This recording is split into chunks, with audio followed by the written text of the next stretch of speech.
on it for once. Welcome to episode 41 of Reptiles and Cocktails.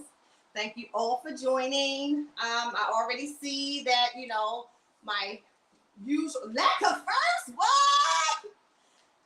Welcome, Leka. Thank you. Leka is number one today. Hey, Maki. You ready? Hey, Elias. I'm watching live. Oh, you Yay! That's dope. You got the bug.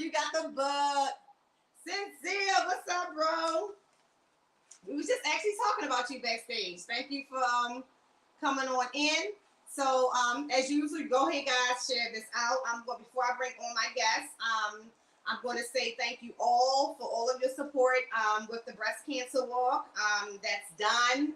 People ask, can you still donate? Absolutely. You can still. Wiz is here too.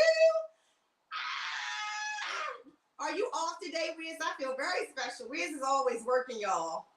That is a working man. Can't say he don't take care of his family. Hey, Bosa. Keys, what up, fam? I know y'all traveling. Glad to see my brother in here. Hey, Brian. Just got from work. I'm glad you made it too. Super dope. Keys, Leka was first. I feel extra special today. Thanks, everybody. Thank you. So again, thanks everybody for just being so supportive with that. I will definitely go live. So how it's going to work is that, of course, I can't stay live the whole time next week because as we're walking, it's not safe to be on your phones. But I will go live every time on Instagram when I make what I call a pit stop or I'm refueling. Just to kind of carry y'all along the way, I will do Instagram. But at 1 o'clock p.m., there is going to be a scheduled Reptiles and Cocktails at 1. And at that particular time, I'm going to just kind of go live and let you guys know, how my day 2 is going. I probably want to, because I like to keep my pace, probably will only be on for like 15 minutes. So if you can jump on, quickly. Hey, AJ, that would be absolutely awesome. I'm just super excited, guys. And I just want you guys to get an experience of what this walk is like. So hopefully my prayer is maybe next year I can get a group of reptile friends and family to join me and we represent our community at this walk. So that's the goal. So outside of that, I'm very excited about my guest. I met him for the first time in Ozzy's Patreon, and we all had an event one day. And I thought he was a super cool guy, family man. And, I always love the whole, real men have wives. I'm just going to say that. So I really respect that dynamic when I meet people in the hobby who, really love their family, whether it's a wife or not, if it's just your children, and you really take care of your kids and make them a part of what you do. That's awesome to me. So I like to bring on people that you guys may not know intricately. Like some of you guys may know him from Instagram, or just, you may actually grow animals from him. I don't know. But we're going to find that all out today and learn more about Robbie today. And we're going to go ahead and get started. So y'all know I'm in love with my little videos. So we're going to go ahead and do the intro video. And then we will be back with Robbie. Hold tight.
Thank you guys. So I really love that video.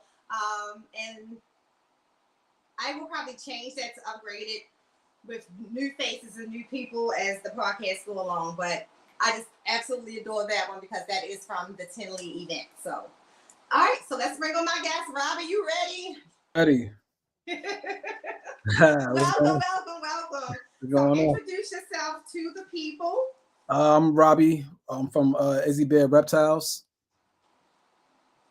I'm And where are you from originally? from the Bronx. I was Bronx, New born in the York. Bronx and Bronx, New York. I was raised in Mount Vernon, New York. Okay, money. What's it? Money earned, Mount Vernon. Isn't that There funny? you That's go. like a heavy D song. Yeah.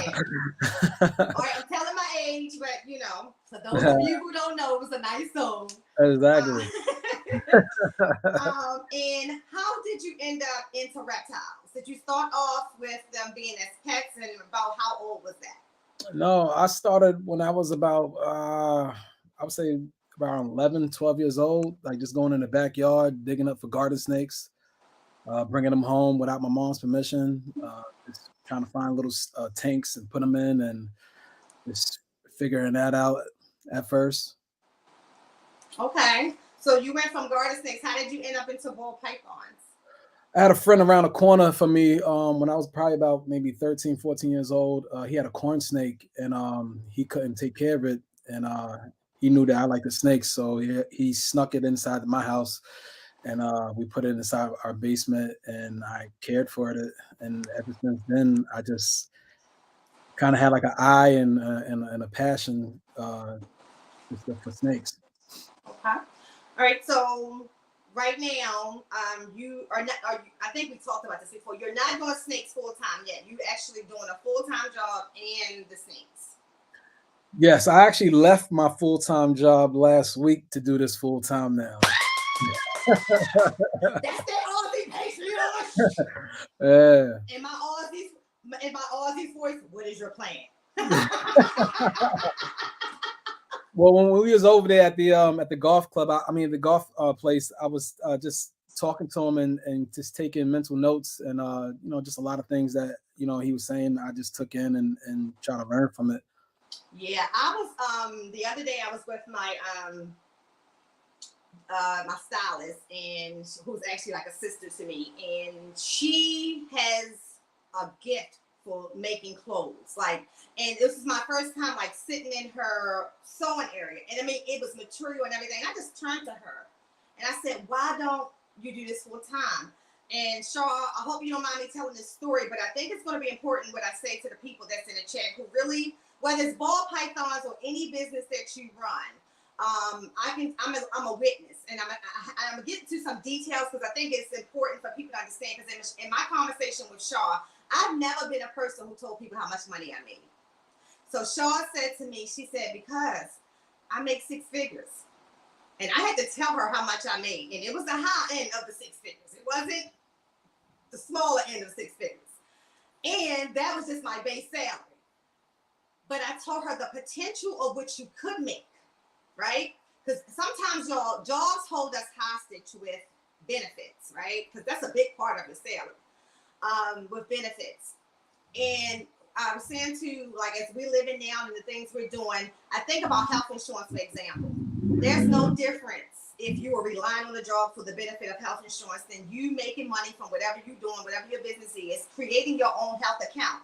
Because if you think about it, if you paid like I did every 2 weeks about $400 to $500 for family insurance and didn't have to use it that often, that money is gone when you leave that job or that job leave you, because that happens too. Exactly. Right? We dedicate ourselves to a system and a job that can very well say any day that they don't want you anymore. And I saw that the week that I gave my resignation, another person very close to me actually was let go. And I say that to everybody, that give your business the same energy. What I'm giving to this today is the same energy I gave 30 years of property management. And you will find that life is no different. In fact, life is better for me now than it was before. And so I get excited to hear people, not to hear people leave their jobs, right? Because you got to be in position to do that. Because you got kids, right, Rob? You Yeah, got what, definitely. 4 or kids? I got 6. Well, I got 5, one on the way. Okay, Yeah, I'm 5 done. I'm on the way. tired. I remember it was a Yeah. number. Yeah, I'm done after that. And a wife, Yeah. so that's something that you really had to consider. So what was you talked to Ozzy, you had the thought process. For me, I knew that I had a partnership and I had investments that I could do, like and of course, we all, if you're in Ozzy's Patreon or if you're talking to Ozzy, we're buying houses, okay? Exactly. We're buying houses. Exactly. Whether we're doing short-term rentals or long-term rentals, that's what we're doing. And guys, it's just been like enlightening. It's a bubble of light when you cross that road, when you let go of what I call that captive mentality that you can't do this. If you ever talk to the people who own your companies, listen to the sacrifices that they made to own a company, to employ you. Now I'm gonna get off my soapbox. So when you went through that process, did you ever have that moment of fear? I still do, but I mean, you got to go with your gut feeling. I mean, a job, just like you were saying, like somebody can terminate you just because, and you just a number. So, I mean, I really enjoy doing what I do, and I feel like it's just more than just a job. I feel like it's just like you gotta love what you do. So absolutely, it's a passion to me. So when I come up here, it's like the stress, the worrying about bills, worrying about anything just goes away, and it just a good feeling of just taking care of these animals and just seeing them grow and seeing them just change like that. So I always was scared, but you got to go with your gut feeling, and I ran with it. I'm proud to hear that. I mean, so good luck. I know you'll rock, because most of us in this are grinders, we are people who can maintain focus. So that's just great, great, great to hear. Thanks, Riz. Thank Keys. I love that video. I love it. So how did your wife, because see, this was for me, it was, my husband has never had we used to always joke about it. Like I always used to say that I wanted to be a stay-at-home wife, right? That was always goals, because I always worked since I was 14. I didn't know what it was like to depend on anybody, anything like that. So the first person I had to, of course, get the buy-in in was my husband. And I remember going to him and just telling him what my plan was, and him turning to me and saying, and I think it was a month later, and he said, "Baby, I'm just so proud of you." And that was like confirmation, for me, that I made the right decision. And anything that happens after that will just be a bump in the road that we will just drive over, right? What was your wife thought when you told her this is what you were going to do? Well, I had to walk in and instead of I mean, we had to really not just talk about it, but I had to really put a plan together and just write everything down, just show it detail by detail of what my plans are and what's the future holds for us. And I was shocked because she was thrilled about it, and she said, let's do it, and let's do it together. Because at first she was scared, not just scared of me just losing, I mean, not losing my job, but me quitting my job. Just the fact that the fact of she was scared of snakes at one point. So just her overcoming her fear and seeing me being so serious and so passionate about it, she just was really thrilled with it. Yeah, and I think that's another thing. Like once your other half see something that just you're so passionate about, like they see what you put in, it's easier for them to. Well, it's like a battery in your back, because once you get the person that's the other half of you, and they agree, that's like you got your transformer now you putting yourself together and you ready to rock now. So it's just like it gets you even more excited because your other half is want to be a part of it and agrees with it as well. So it was a thrill for me. Absolutely. So anybody in the chat who had doubts, and we want to talk about, Robbie, where are you in your reptile space? Because I'm gonna share with the people. I did this. I made this decision even before I had my first clutch. And I know that you actually produced, and I've seen just going through your Instagram how the growth that you had over the last few years in the ball pythons. So where are you at now? Are you actually selling snakes, or are you still holding things back? What season is it, and where are you? Honestly, a lot of people don't tell you this, but my first year of just breeding, I sucked. I made so many mistakes. So my first year, I only made I had 6 clutches, and I ended up with 2 snakes out of the 6 clutches that I had. So I kept those back, and then the next year after that, I bred everything, and I started keeping everything, just to, instead of just going out buying snakes. I the ones I did purchase, I just created like just different morphs that I wanted to enjoy and keep. So I just grew them out. So I only last year I only sold about maybe, say, about 10 snakes. So I wasn't really ready to sell snakes for like since last year, but now like I'm ready, because now I have a lot of females now that can produce now. And like I know, like, see, the thing is, you got to know what you just, when you breed, and you got to know what you're getting yourself into. See, I like clowns and I like pies a lot. So I deal with a lot of those. So, and I know the game is kind of different. So a lot of people like the high end stuff. Some people like the low end stuff. So I have a kind of mixture of both within the clowns and the pies. So right now, I would say this year coming up, 2023, I'll be prepared to sell a lot more snakes than I ever can. Because just like in the back right here, all these females right here are ready to go.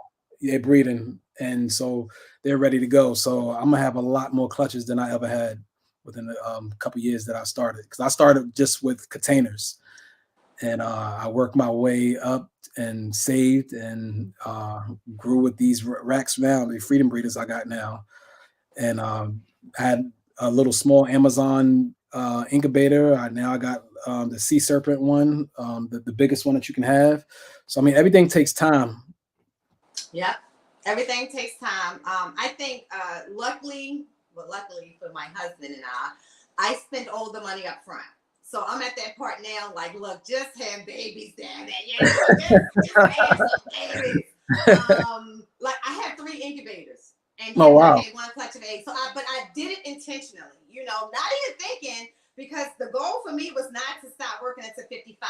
Shit just like being out, my eyes was open over the last year, okay? Like, Wow. my eyes was open, and then when I looked at where I was positioned, I'm like, girl, you can do it now and be good. You know what I'm saying? Like, we're not doing stupid stuff. We're not vacationing every week and stuff like that. I don't go out here and, I mean, I buy things, but not, I'm not the typical materialistic type of person. You know what I mean? So, Okay.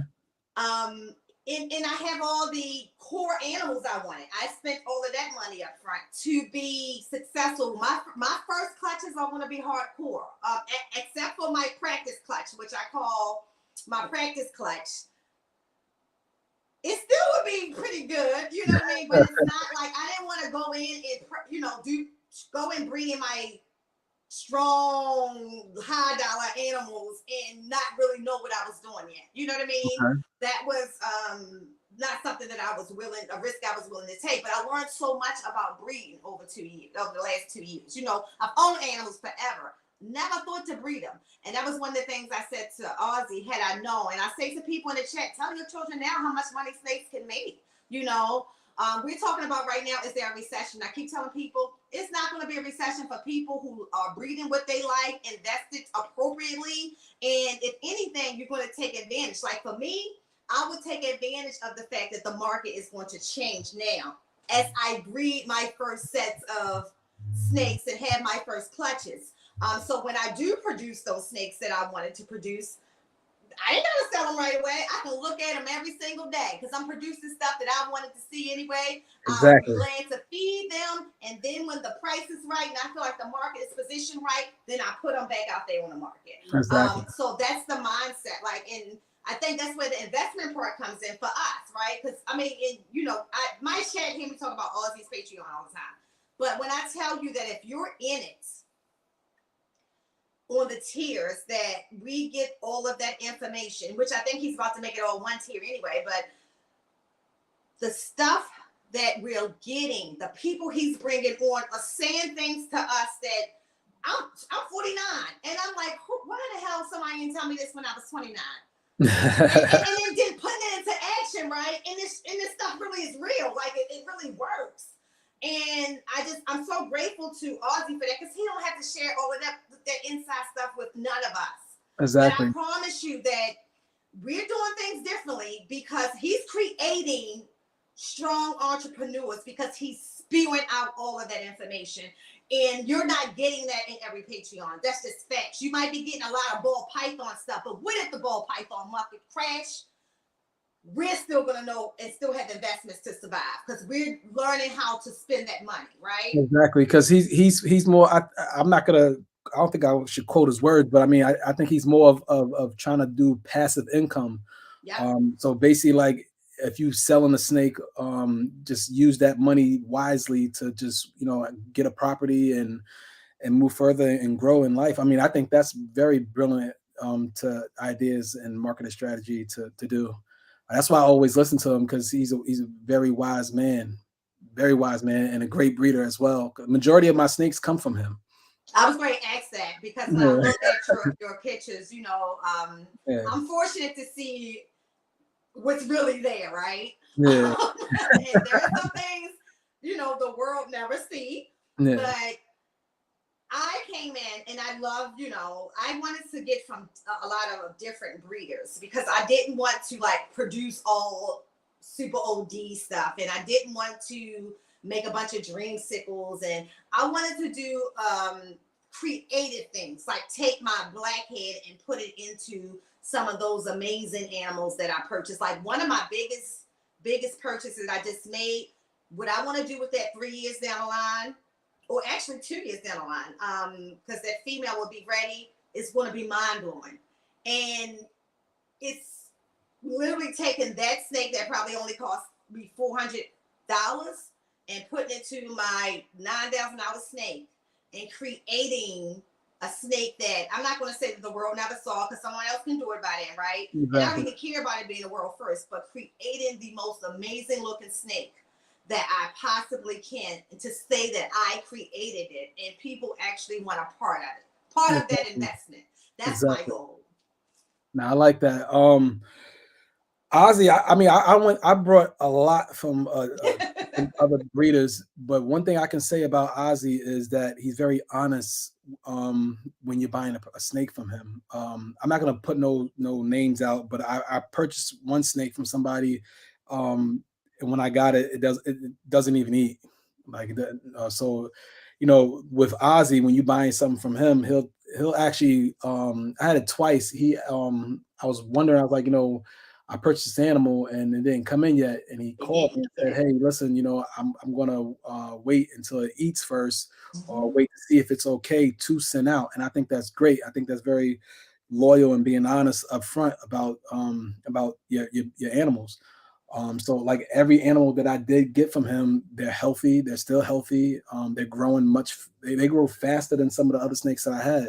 So I like that as a breeder, like, because everybody's saying his snakes are high, but you're paying just for the name. I don't think so. I think you're paying for the quality and the health. It's definitely a different quality. Exactly. It's definitely. Not just that it's a different quality, Robbie. I think too, and I've purchased from some amazing people. I love when my snakes come well fed, and I always say, I don't know when the hell you feed these babies. Exactly, because I just brought a Orange Dream Hurricane, Yellow Belly, 50% clown from him, and it was like, I guess he had it on Marketplace for like, it was 350 grams, and when I got it, I weighed it and it was about 650 grams already. Well, even with that, so his message to us when he said he's slipping, like how important it is for us to upgrade the weights on our animals on Wolf Market. Like that's honest feedback. He like, I don't do it. I gotta get better at that. He's like, that makes a big difference whether someone getting the snake at 150 grams and the other snake is 650 grams. You know what I mean? Exactly, but the thing is, he doesn't up his price. His price is his price, so it's like you getting something for that price is unbelievable. So it's just like, I mean, right when I got it, maybe 2 months later, he started breeding through my whole entire females. So it's just like, I mean, it's great. So I wasn't mad. I was very happy when I made that.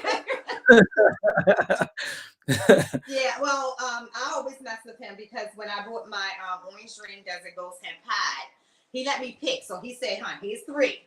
And I Yeah. picked one because it was way brighter. And he said, "You smart girl." He said, "Nicole, I think that's super OD." And Yeah. every time she shared it, I'd be like, I'm a smart girl because she is Oh super wow. OD. Oh man. But I got her for just some regular OD money. You know what I mean? Like OD. I mean, Yeah. it was still money, but I ain't had to Exactly. pay for that super.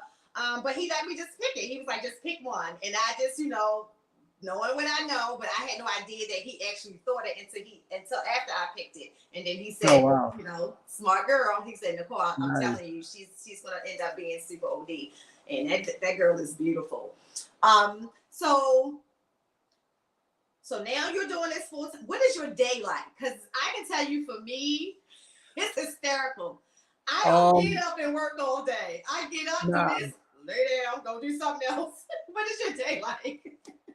Was last year I was about maybe 340 pounds.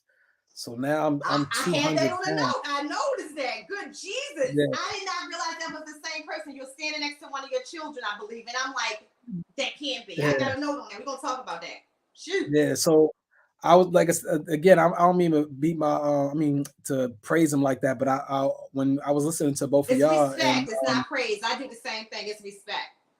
when I was listening to Ozzy talk to you when we was over at the golf course, he would say, stay healthy, work out.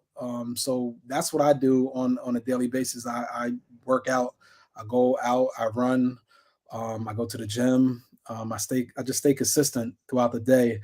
And then right before that, I always go upstairs and I always make sure that I mean, a lot of people do things different, but I always do water changes every day. That's just me. I mean, I just do it. Got the Um, time to do it too. and you got the time to do it. So yeah, I make sure. I mean, I don't do excessive cleaning all the time, but I mean, like I make sure that their waters is changed. So that's my first thing when I do when I wake up. I work out after that, and then I eat, and then just throughout the day. I mean, I take my kids to the school. I hang out with the wife because my wife is a sit-home mom. So like she's not just sitting home by herself. So I make sure that, I give her a break. I either just help Because her she out with the ain't kids. sitting. She got 5 No, and she one on the way. She ain't sitting no way. exactly. We got three that's in school and we got two that's home. So instead of her just being, just doing all the work, I help her out with that as well. And then we just do daily little things together and stuff like that. And then we'll come upstairs and she'll help me clean. I praised on Instagram because sometimes I don't even have to tell her to come up here and clean. She'll just come up here and just clean by herself. She'll put the music on and just get to going. And that's something that I really appreciate for her doing because she don't have to do that. And that's kind of like how my days be, just cleaning and watching the kids and just hanging out with the wife. And it feels good because when you're at work, you don't do those things. You really stressed out when you come home, and you're tired, you beat. I was slinging garbage, so I was a garbage man. So I was always coming home sore and just tired and just beat and didn't even have the time. So I said my health and my sanity and my kids and my family come first. So that's another thing that I just took in consideration and just ran forth and said like I'm gonna just do this full time. I will tell you, my husband said to me that I'm a totally different person now. Not that, he didn't love me before, but I'm so at peace.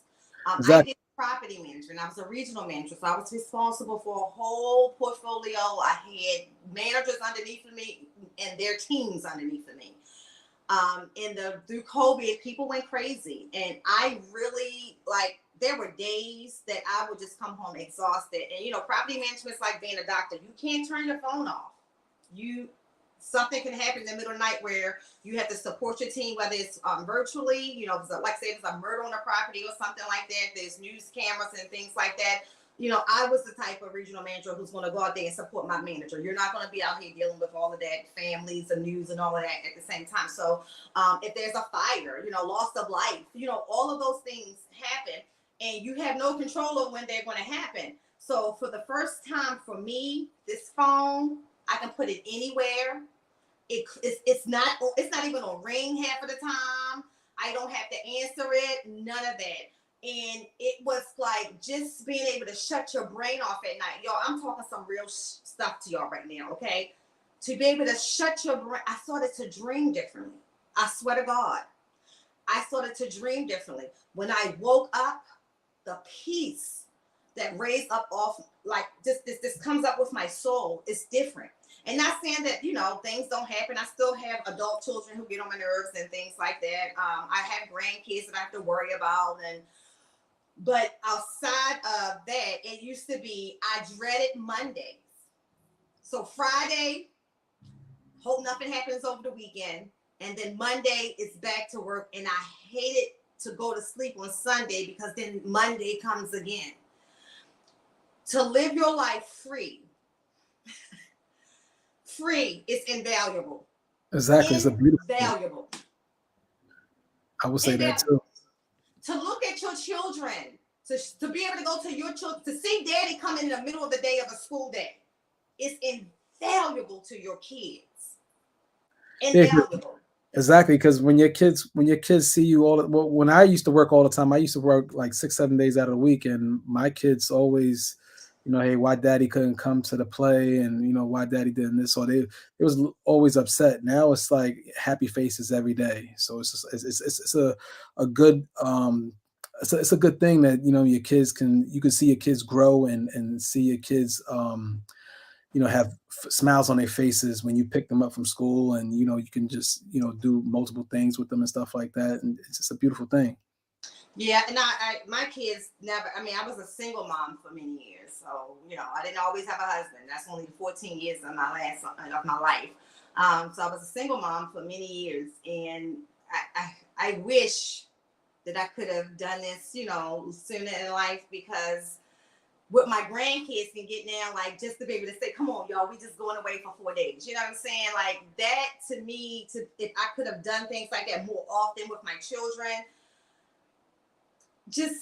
I just think that, my kids are good kids, but I just think that life would have just given them a whole better experience of a mother, because I always feel like if it was anything that I lacked in life, I was always that, like trying to be successful and trying to balance being a mom at the same time. And when you do that, your kids definitely are deprived of you, especially when you don't have that other person. It's not like mommy out there grinding and daddy is here supporting. Like I love the fact that Bosa, his wife works and Bosa stays home and he holds down his family, and he's the one that's helping with the kids. The world we live in today, kids cannot be deprived. I think that's what we see, the shift of what the culture of the world is. These kids who don't have love, who don't understand the importance of family values and things like that. It's because of the fact that my people like me, my generation, we wanted to be successful women, and our kids suffered. And then you created a whole nother generation of women and men who wanted to be so successful that work was more important than that work-life balance. And I think that in hindsight, I think if it's anything, that's why I share my story with people. And I love that you're sharing it, because yes, it's a sacrifice, but I tell you that it's invaluable to just jump off the ledge and make it happen. Because it's just not my wife that's involved. My kids are involved too. So we went to the Maryland show, and I brought my kids over there, and just having them setting tables up and touching the snakes and talking to people and stuff like that. I mean, it just gives them a different feeling of life, and just a different experience that they go through. So I mean, if they don't like this when they get older, like that's cool. But like long as they had like the experience of like doing something like this, and maybe they can grow into something else, I'm cool and content with that as well. But like I just love the fact that my family, like my kids, my wife, everybody's just like hands on. And my kids come in, they help clean, they pick the snakes up, put them to the side, and they do water changes. I mean, we do it all with them, so it's a great feeling. Yeah, I'm so proud of you. That was what, only a few months ago. What was that, July? Was that July? It had to be June or July. Was it before or after we did the 30 days no alcohol? It had to be maybe nope, because it was right before I think I was going to Aruba, so it might have been September. August, Okay. September. Yeah, might have been August. Yeah, I was all wrong when I went there because like I never golfed before, so I went and brought some golf clubs and I wasn't even like dressed the way I was supposed to dress. I didn't know how to dress. I was trying to put khaki pants on. I didn't even know. I thought we were going to like an actual golf course. I didn't know we was going there. So okay. it was different for me. I was just like I felt like out of place a little bit, but I mean it was fun. It was great, and I love the fact that everybody was there and we just met each other, and it was a good feeling. I liked it a lot. I actually live right by. I'm 5 minutes from the top off at National Harbor. Oh wow. And never did it until that day. So the next day I told Audrey we went back because I got to prove that I really did beat him, and it wasn't no accident that I beat him. I really did beat him. So I went back the next day to sharpen up my skills. So when we go back the next day, the next time it's going to be a real beat down. That night before, I couldn't even sleep because, like, at one point I couldn't walk. At one point, I couldn't walk for 3 years. So just watching him on YouTube. I was at a job and I had a car, a pallet of car batteries that fell on my foot, and I had 4 different surgeries, and I couldn't walk for 3 years. So watching his videos, and not just watching his videos, I was watching this guy named Blind Streaks Exotics. He's very educational as well. Yeah. But I was just watching his videos and just like I just fell in love with him. So like just when the day before we was about to go, I couldn't even sleep. I didn't even sleep at all. I was just like telling my wife like I don't like I'm staying up. Like it was like a day for Christmas. Like so I was just like thrilled to see him. So when I first got there, I felt like I was seeing like some type of like I don't know. I felt like I was seeing like Michael Jackson or somebody for the first time because like I was just like I respect him and I love what he brings to the breeding game and stuff like that. So I was really thrilled when I seen him. Yeah, I think so. I don't know. I think my experiences is different, I guess, because I'm closer. So I think being like there with him, you know what I mean? Like to see, like even with his girls and stuff, he's such a common, plain, simple. Yeah. And when I tell you down to earth, like some of the things, the conversations that we have, like even we were in San Diego and we were at dinner one time, and me, him, and my husband. And I used to always tell him and my husband had a lot in common. And it is hysterical, like the conversations that they were having. Or when he tells you, like, where he come from. You know what I mean? You would exactly. We had that talk, too, yeah. How calm he is and how chill he is, yeah. But to understand that I ain't no killer, but don't push me. Exactly. Exactly. From Brooklyn, man. yeah. And so for him, I think with me, it's like, I'm just me, So I was my first one-on-one with him after the phone calls was going to pick up my snake. And, I just bust in the house, I'm just Nicole. Oh, look at that, playing with the dog and everything. And I think it's just that it created a bond and a friendship that for me is more of, definitely I respect him. And most people after they meet him, they like bring that down. That celebrity status down to he's just a regular old dude.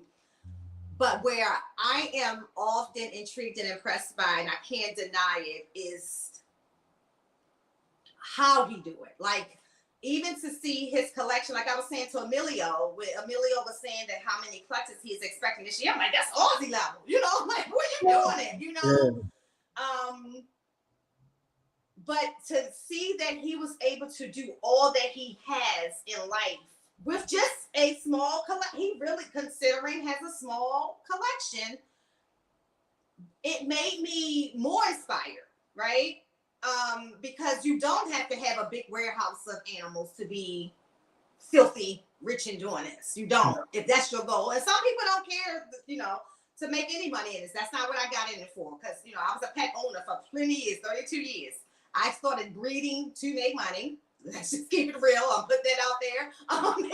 It wasn't just because, yes, I love the animals for 32 years, but I didn't never have to breed, right? I'm breeding to, at some point, make money. Now, is the money first? No. But I bought the animals I bought to make money. And watching what he does and being there and seeing some of the stuff like close up made him even more common. Exactly. The failures he shared with us, more common. He has failures just like the next breeder in the chat is going to have every day, every other day. You know what I mean? Like things happen. Exactly. Because when I told him about my failures, he was like, I did the same exact thing. And I'm just like, wow. Like, so it made me feel a lot more comfortable and not like hurting or like felt really bad about what I did. But yeah, everybody go through mistakes to learn from them. So I mean, like, yeah, and I try to learn from all of y'all because he knows that I am a crybaby. So I don't want to make certain mistakes. Now I know certain things are just going to happen, in breeding. I'm not prepared for that either, but I'll get there when I cross that bridge when I get there. But what I don't want to do and what I try to do, and that's one of the things I love about the conversations that happens in the Discord. People bring so many real things, like right now, things that's apparent that has taught me so much. A lot of what I learned is from that Patreon. Because first of all, I think we have like some real elite people in there, in what they're doing, like on the levels that they're doing it. Especially for me, the women. There's some educated women in that chat, and I think that's super dope. And so I kind of like take all of those things and those notes. Like one of the things that he shared about the egg bound, don't bother it. Don't bother it. Let her just go, and eventually that egg is going to come out, and and he's proven that. And if he's going to risk it with the animals that he created, I'm gonna take his word. You know what I mean? I mean, a lot of people, a lot of Patreons, they have like you put this money to this and you can get a snake and stuff like that. With him, I'm not even looking forward for getting a snake. I love the educational part of it. I just love seeing what he's doing and seeing that, like, the common mistakes that you can learn from and stuff like that. So, I mean, I think his Patreon is very educational. Yeah. You can learn a lot. So many levels. Like even when you talk about the health thing, and I've always been a person who was health conscious, but I don't know if you remember the story that I said I'll never be able to do a cold shower. Now I do them easily. I'm still working on a plunge, but I enjoy the cold showers now. And everything he said about them is real. The way I feel when I come out there, everybody in the shed. And let me just share you my experience, because I said I wasn't going to be able to do it ever. I was certain I was never. I'm a hot shower girl. Yeah. So when I did it, and what I said to myself when I went in there, get past the first 15 seconds of when that cold water hits your back. If you can get past that first 15 seconds, you're good. Exactly. And if you can stay in that shower for at least 5 minutes and walk out, try it. I promise you, you will feel brand new. Brand new. Yeah. Now, I haven't done the cold plunge in the tub yet. I think I still need some work to do that. Like, I'm on warm, but I can't get cold yet. But to the physical benefits, like, it's one thing somebody to tell you to do something, but even if you see his progress from this summer to now, the man is doing everything that he tells us to do. And at the end of the day, you can make all of this money. You want to live to spend it. Exactly. You want to live to share it with your family. You want to live to travel. And I think that the greatest benefit of it's a whole you. I always say, not just in this, in order to be what you call really, I call it wealthy, wealth and health, is you have to focus on both. Because a sick man can breed snakes. Sick woman can breed snakes. You talk about injuries to your body. I truly believe that I recover so quickly from different types of injuries at my age because of how I treat my body before the injury occurs. So let's talk about, you definitely lost a lot of weight. You're definitely, like, it looked like two different people. It was your brother in the picture that I saw. That's what I thought. And so what motivated you to do that? Well, I was getting sick when I couldn't walk for 3 years. I was just like in depression. I mean, excuse me, I was in depression. So I was eating a lot. I wasn't working out. I wasn't doing anything, and I just gained a lot of weight. And then when I went to the doctor, I had high blood pressure. I had type 2 diabetes. I had type 2 Wow. diabetes, and I just was like in a lot of pain. So I felt like, my world was crashing, and I felt like, if I don't do something now, that, what I mean, I felt like I wasn't gonna be here. And then at one point I had COVID too, and COVID actually really changed me as well, because when you that Okay. weight and you have a lot of sicknesses, your chances is like close to slim. So right after I got over the COVID, right away changed my eating habits. I dedicated myself to working out. My wife, I actually owe a lot to my wife, because my wife helped me out with my eating. So I don't eat red meat. I eat a lot of vegetables. I don't eat like rice. I eat cauliflower rice. I drink a lot of water. Do my vitamins, and I drink a gallon of water a day. So right then and there, the weight just came. Flush Off. it out. Yeah, a lot of people thought like I got surgery, and I was just like, nah, I'm not taking the easy route, because you don't get no satisfaction on the easy route like that. So like I just And you work. still have to change your lifestyle. Your lifestyle. So No, you have well, to. the thing is, I beat diabetes. I don't have type 2 diabetes no more. I don't have high blood pressure no more, and that goes for working out. So if you work out a lot and you stay consistent, you can beat those things. So I didn't want those things at all. I was like just scared about like limbs being chopped off and all that stuff like that. I was just like, I'm not doing that. So I just really like was strong and dedicated, and just want to be around my family a lot. So I was just like, I got to change my eating habits and the way I am. So that's how I lost the weight, and I treat my body the same. So even though I don't have type 2 diabetes, I still eat like I got diabetes. So I don't mess around with no sugars. Um, if I do mess with sugars, I mess with like 2 grams, 3 grams of sugar. I have one cheat day, which is like a Friday or Saturday or something like that.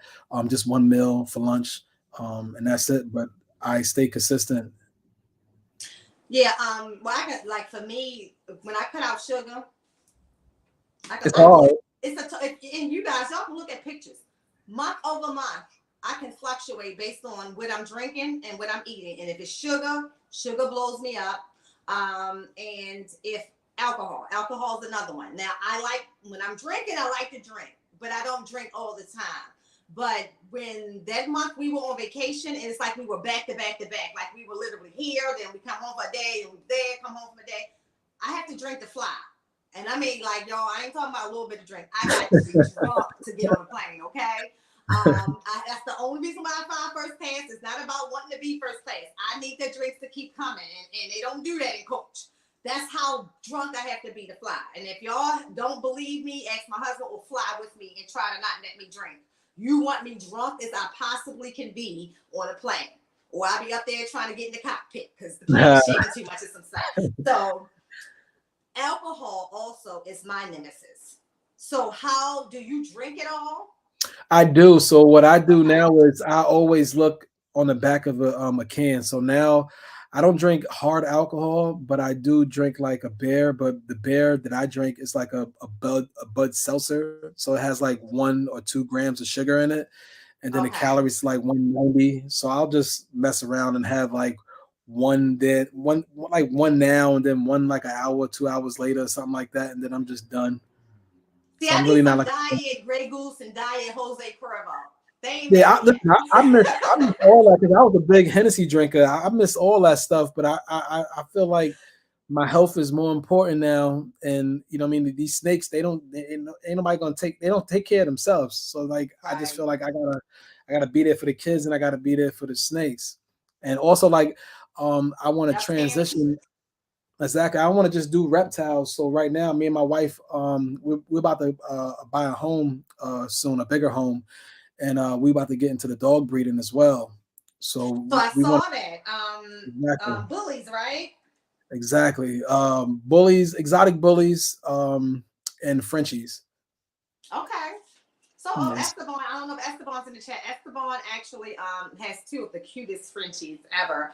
Oh, wow. He actually is going to be breeding his, and actually has a big show coming up on December 10th and down there in Palmetto, Florida, Oh, okay. where then he's going to host a like a contest, a show for the Frenchies. So, yeah. Oh, So now, dog breeding is way more difficult than ball python breeding, right? Yeah, see, I mean, I love both. I mean, like, if I was to choose, I can't choose because I love both of them. But so I don't want to just like slow down on this. We want to do both, but we want to just keep it small. So my idea of dog breeding is like maybe three females, four females, Okay. and that's it. Something small and light. And I'm not um hating on the way other breeders, keep the animals and stuff. But me personally, I would never keep an animal inside of a cage. So I don't Okay, want to me neither. keep. None of Yeah. my So dogs ever been kept inside of a cage. Ever. yeah, Ever. I The have a Great Rottweiler has Dane. a room. He has a Oh, room. He okay. has a room. He lets you I have go a there. He Great has his Dane at home. bedroom. Yeah. See, I got a Yeah, Great Dane I at home, and train I them don't that I don't way. cage them exactly because they mental is totally different when you do that. I got a Great Dane, and I never put him in a crate. I never even think about putting him in a crate. So like I want to change that whole idea of dog breeding and actually make a video and like a YouTube videos and show everybody that what I mean, you don't really got to keep them inside cages like that. They can be housed a different way and be a part of a Right. family so other people can see and enjoy and know that these dogs are just not for that. They for love and care as well. So Yep. that's the next step for me and my wife that we're gonna do soon. Yeah. We always make the joke. Even when my Shih Tzu died, and when I got the call, I was at work, and my son was the one who found him. And so when my son called, Michael is mentally delayed. He said, Howie's gone. So I'm thinking he meant Howie ran out the door or something. I'm like, go get him. Like, what do you mean he's gone? And my son yells at me, like, no, Mom, he's gone. I said, like, what do you mean, Dad? He said, yes. And I remember coming home and I'm hysterical. Like, I lost it. I called my dog. I'm gone, my dog. And they know how much I love my dogs. I'm gone. So my husband is at work, so I called my husband. And he said to his coworker, he said, well, tell her, just put him in a bag and put him on the front porch. My husband said, he looked at him and said, man, it's about to be a whole funeral. He was like, shit, Yeah, I'm not going to do exactly. that. By that time, I'm calling my husband. The vet has already set up his memorial service and everything. Meet me Wow. home at the vet. Like, we had a Exactly. whole ceremony. Then we, of course, had him cremated, and he's actually here. His remains is here. But we joke about what's going to happen when the Rottweiler, who was my favorite dog, passes away. I'm like, well, we're just gonna go ahead and bury him in the backyard. I don't even think I can cremate him. I don't think I can do Wow. it. No, I don't think I man. know it. And I'm dead serious. Like, I don't Yeah. think I can do it. I think, maybe we get them to come, maybe like embalm him and bury him. I don't want to. I mean, I can do that. This is my house. This is my plot. This is my land. I can do that. But I don't think my husband likes the thought of just, having him buried in the backyard. But Yeah. that's my plan today. Because that's how Oh, much wow. I love that dog. I don't want him just burnt and And just like yeah, throwing I don't away know. like it is. Yeah. Yeah, I feel the Yeah, same way about my dog. Exactly. yeah. So now the Yorkie pool, I can probably do him like I did the Shih Tzu, but the Yorkie pool had the best dog life. So I always make the joke that when he get to heaven, he's gonna have so many. Like, I had the best dog life down there. He literally sleeps with us. Like, the Yorkie Oh wow. pool is the third party in the bed. Okay, and sometimes even if I go to reach for my husband to kiss him or something, he will come and scoot right, like, and scoot right in Oh the wow. middle. All of my animals are sport. I don't have a normal animal that if someone takes my animals for any reason, they're gonna it's gonna be difficult to manage them because they're so used to being treated like a part of the family. Exactly. Exactly. Because my dog, I have to sometimes watch him because he's so big and so tall that the sometimes he makes the accidents and tries to like almost sitting on the kids or something like that. So I gotta make sure that he's not doing that because I got little ones. But other than that, he's a great dog. How many dogs do you have now? I have one dog now. I Okay. just have the Great Dane right now. But when we move, we're gonna be moving to a 0.48 of an acre of land. So we'll have enough space to have dogs and stuff like that. So that's our plan. We're not going to do it right then and there because we live in a city. Right, but you're in Pennsylvania, right? Yep. Are you guys going to stay in Pennsylvania, or y'all crossing the Maryland line? No, see, I was thinking about it because my mom's and my step-pops, they live in Atlanta. So I was thinking about doing that, but then like I met so many cool people out here, and it's so many doors that opened up for me out here. I don't feel like changing that and going somewhere else and trying to open up doors somewhere else. So I'm gonna stay out here. We're just gonna move out of the city and just stay out here because like with the dog game and the snake game, just I can do both and like do shows and stuff like that. Just be around people that that we all help each other out. So there's a lot of breeders where I'm at right now, and we all help each other out, and that's great. And it's a great show. PA. Next, well, okay, I shout out the Florida breeders too, but PA breeders are like the Florida breeders. The PA crew, and I miss them guys because I do my podcast on Saturdays. I don't get to a lot of the PA shows anymore, and I just can't. I like to be here as much as I can because I already got to sacrifice when we're traveling to do my show somewhere else. Yeah. So right now, everybody up there at Gettysburg, I wish I would be there because I do miss the shows. PA group of guys are absolutely amazing. And I also say they are the whitest black men. Exactly. they are gangster. They cool. Yeah. So shout out to my PA crew. It's one guy in. I'm sorry to cut you off. It's one guy. And all of your wives, your wives are the truth too. It's one guy in particular. He was over at the golf club. He was over at the golf place with us. Recessive. Yes, Richie Recessive. Yeah. Oh man, that's my guy. That's my guy. He's everywhere. Like he's everywhere. I love me some Chad. Exactly. I was selling a snake to somebody, and some other guy said, "Hey, give him to Richie." And I'm like, "Richie, who? Recessive Richie?" And I'm just like, "Oh wow, you know him too?" Like, yeah, everybody know him. Like, yeah, just pass it on to him. I get it. So yeah, he's always everywhere, and I like him because he's just around. Because when I seen him over there, he shook my hand, and I was like, "I met you, man. I met you like a month or 2 months ago. You at every snake show that it is. So like, come on, man." And he started laughing. But yeah, he's a great guy. I like him a lot. I love Richie. I love Chad. I love him. He's funny, and he's probably the only person who can put up or handle Danny. Yeah. DTMG. No man. Yeah. So we're real fast. Yeah. Stan, forgive me on my video last night, and if Jordan is in here, Jordan will tell you I always mix y'all up. Stan, thank you for your donation. I said Stan from Socios last night, and it should have been Sea of Serpents. And then when I'm talking to Jordan, I called Jordan Sea of Serpents. So I'm so sorry. I appreciate it. And did you get to let me know if you got your gift for your wife and yourself yet? I mailed them out the other day. So just let me know if you got it. If not, you should get it by Monday. Oh yeah, Luke. See the alcohol. Yeah. So Reptiles and Cocktails is supposed to be alcohol. And wine is okay. I can do wine, like a nice wine.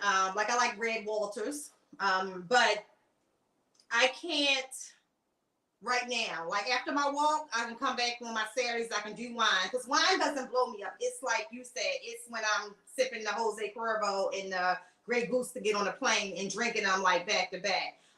That's what blow me up and instantly because it's a hormonal thing too, because I don't have, natural hormones anymore. So if you don't have, and that's any woman in there, or men, because some men have hormone issues too. If your hormones are imbalanced and you try drinking alcohol, you are killing yourself. Like you are literally just defeating every organ you have and all of that. And so one day, I always tell my husband, I'll become a big girl. Maybe it's like when I'm 80, I'll be able to fly without any alcohol, but it ain't happening yet.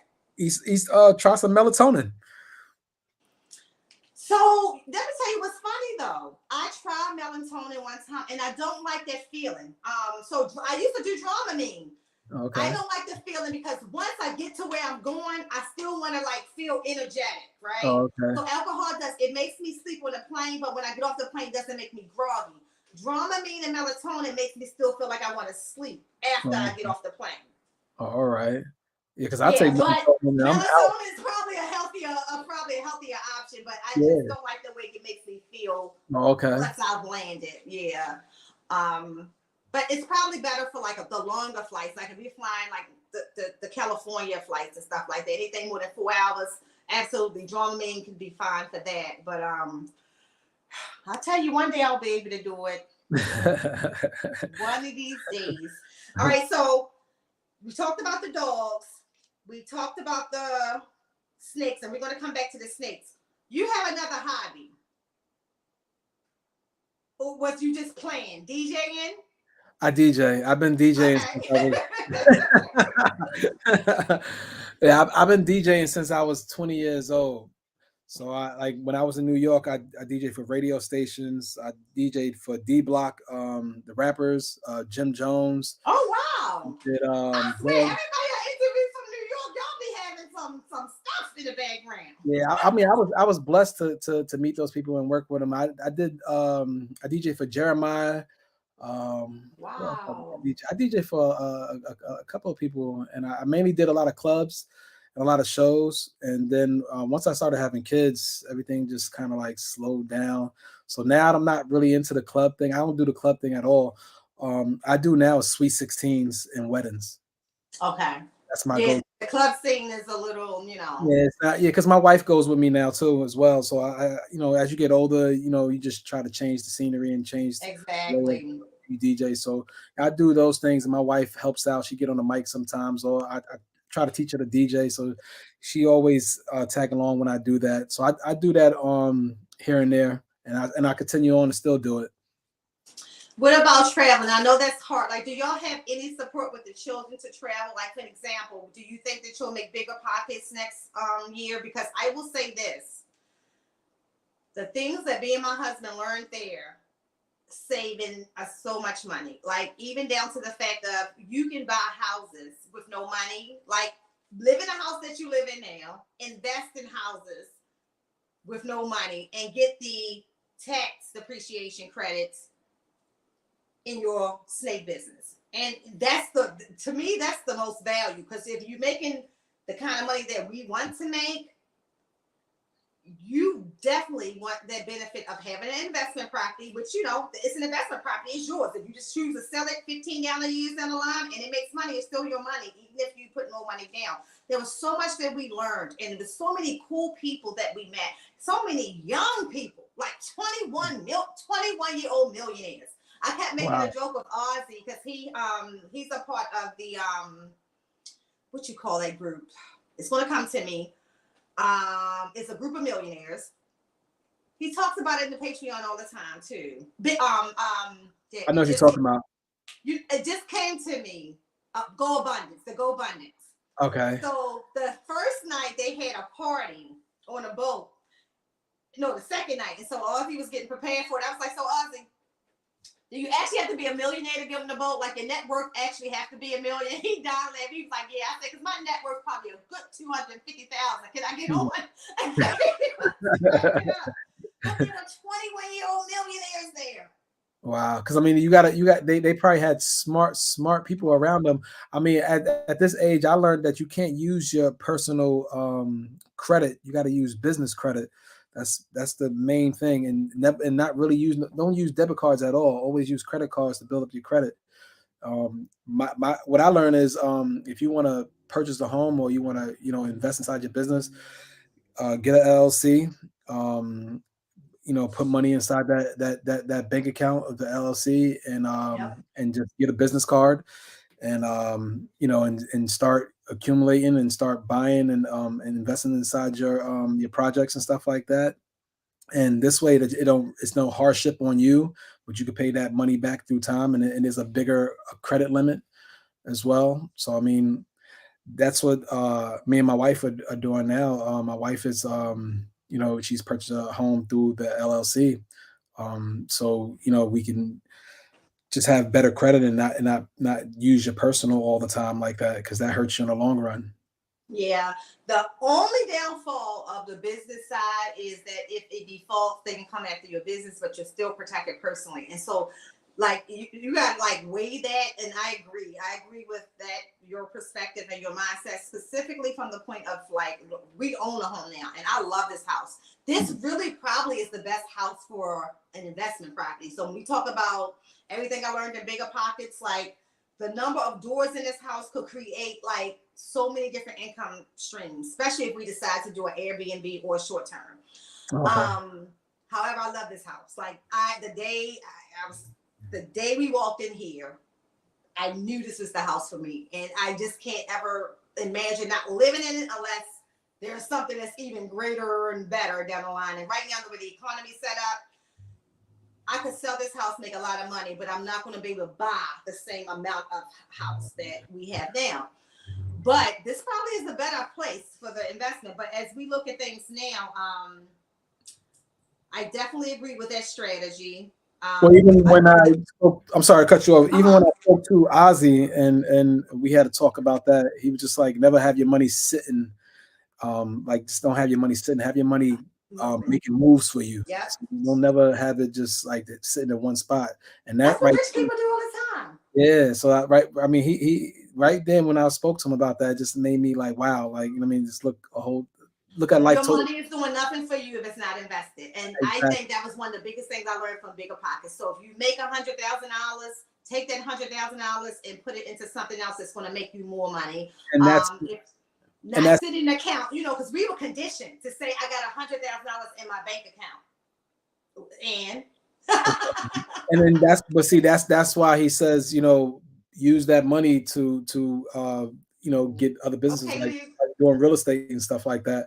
So, you know what I mean? You can fund your projects better. You don't have to struggle to fund your projects. Like, you know what I mean? You can get into real estate, get these homes, rent them out, and, you know, you pay your bills. You don't have to like just work hard and be struggling out, because, I mean, I know a lot of people, you know, we all, you know what I mean, had to sacrifice and do a lot to get these animals and get the things that we wanted to make our stuff look good and you know, and to have, you know, the nice animals.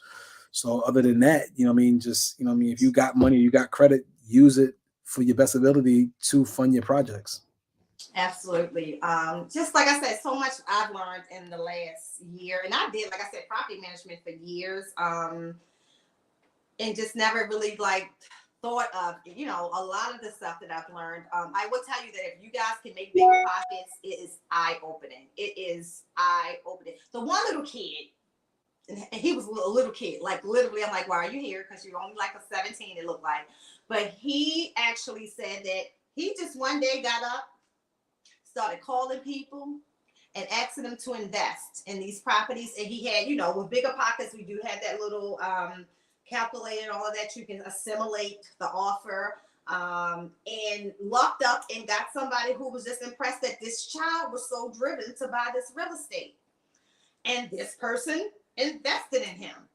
Wow. And he literally took, I think he said he bought a 9-unit apartment building somewhere out Midwest, and took that, flipped that. So he sold that, and he held it for 10 years, and then he sold it. And then he flipped it and bought this big community in California.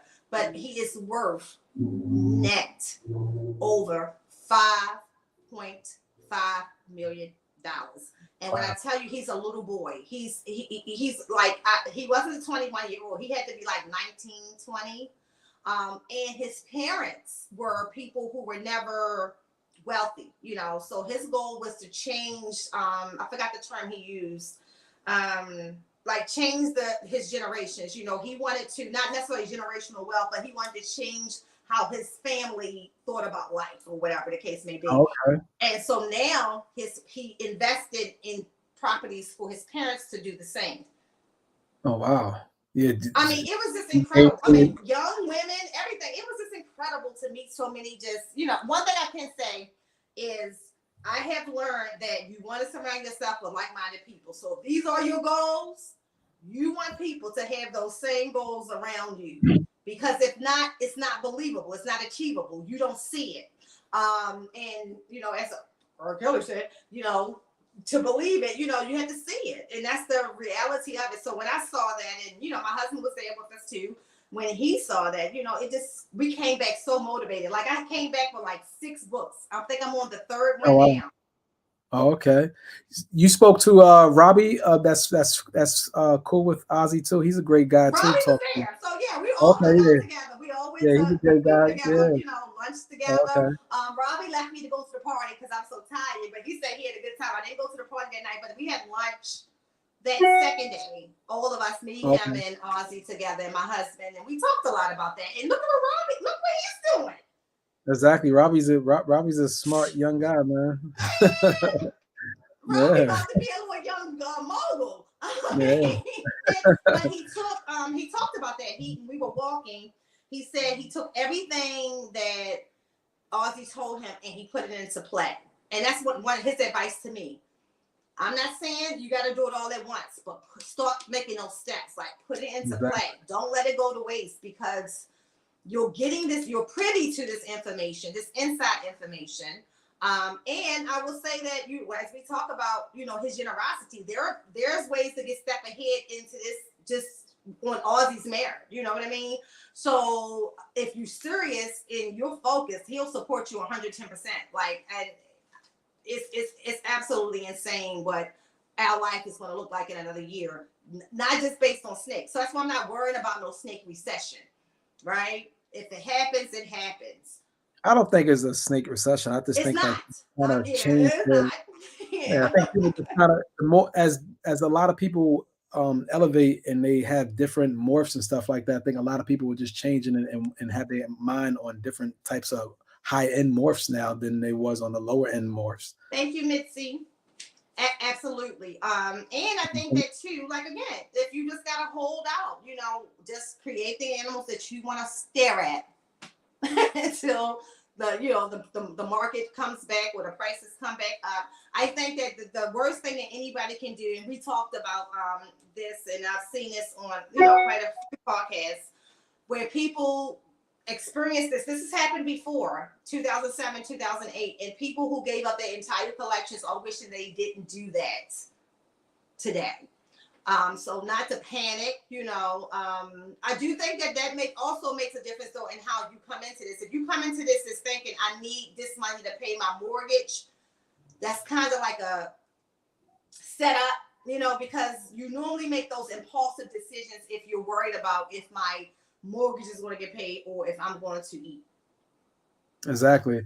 I mean, you gotta look at it. I mean, as a business side and more of a passion too. I mean, you just can't look at it as like you buying these things and then, their money. They're supposed to, you're supposed to enjoy it as well. Like, so even if something slowed up for me, like I will still keep because I love the fact that what they bring to the table. Like they bring a peace of mind to me and my family, and I enjoy them. So like even if it was a recession and nobody wouldn't buy, I wouldn't care less because I enjoy it myself. Got you, Joelle. I wrote that down. So Joelle said Black Real Estate Dialogue is another channel to really watch when it comes to real estate. Hey, Glenn. Hey, Mitzi. Thank you. Okay, so I know you are near your snakes. So I'm going to do 2 things. First, I want to ask you, what is the project that you're most excited about this season? Oh man, the one I was just talking about earlier with the hurricanes. So I seen if I'm saying his name right, it's Justin from Cabela's, right? Canova. He made a hurricane pie, which was like crazy, but I haven't seen an Orange Dream hurricane pie. Okay. So I took my Orange Dream Yellow Belly Hurricane 50% heck pie. 50% heck clown to a visual pie, and I have that in the works. And I also have my he's busy, so I got my hurricane with a pastel lesser 100% heck clown. And what else I got him working with? I got him working with a ghost pen Itchy as well. So I got him busy. And those are the actually three of the best ones that I'm kind of thrilled with so far. Okay.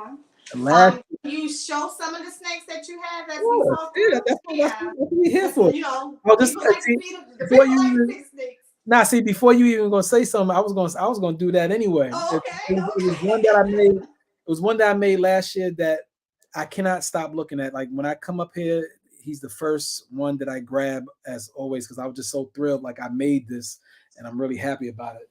So I got a orange dream leopard 50% heck pie male that I produce. Okay. And he's chunky now because he just ate. Now, was the original OD from Ozzy or somebody else? No, he was from somebody else. He was from Chuck Reptiles in Florida. Okay. So he was a super orange dream, 100% heck pie, and I bred him to itchy leopard, just an itchy leopard female. Okay. And I got this guy right here. Ooh, bring him closer. Ooh, you can see that leopard is popping. Beautiful. And then you can have this little ringer around the tail. Yeah. So that's pretty. Wait, AJ, you see that? Now the best one that I got from Ozzy, I'll show you him. He's like to me the best. He just got out of shed, so he's nice and clean. So you have Freedom Breeders and ARS. Which one did you like the best? I can tell you, I could care less to have another ARS in my life after watching me and my husband put that thing together. I've seen you. Now I got all Freedom Breeder stuff. I like Freedom Breeder stuff because like it's dummy proof to me. Okay. So it's like because with what's it called, the ARS, you got to actually figure those out like a puzzle. With the Freedom Breeders, it's just snap and play, and it's like it comes already like pre-assembled already. So I like that better. It didn't really take me that much time, but like the one that you had, it took me a while because like it was a little more pieces, but I figured it out. Mine came with a table, but I was struggling with the table, so I didn't put the table on it. Okay. But I like Freedom Breeder way better. The only thing that I kind of not like, and I hate to say it, is the temperature, the gauges I didn't like from when I brought it, and it actually messed my clutches up last year.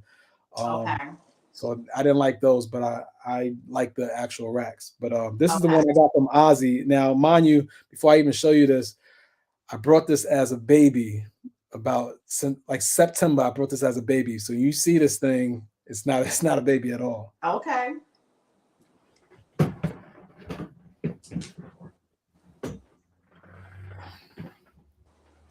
So this right here is Orange Dream, Hurricane, Yellow. That's beautiful. 50% heck clown. And that is beautiful. That Hurricane is popping. Yeah, I got this from Ozzy. You can actually see the orange glow from the distance. Like, bring it closer. Look at that.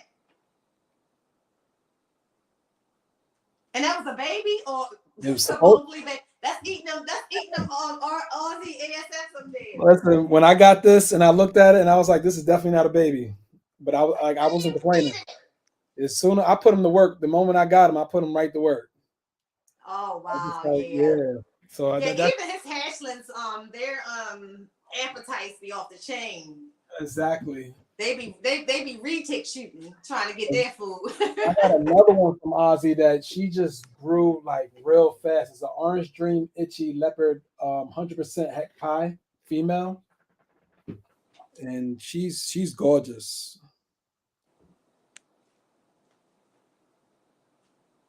Oh yeah, she is. You got some nice snakes over there. Thank you. Yeah, she just ate, so she's not grumpy, but this is like one of my favorites right here. Was she about 500 grams?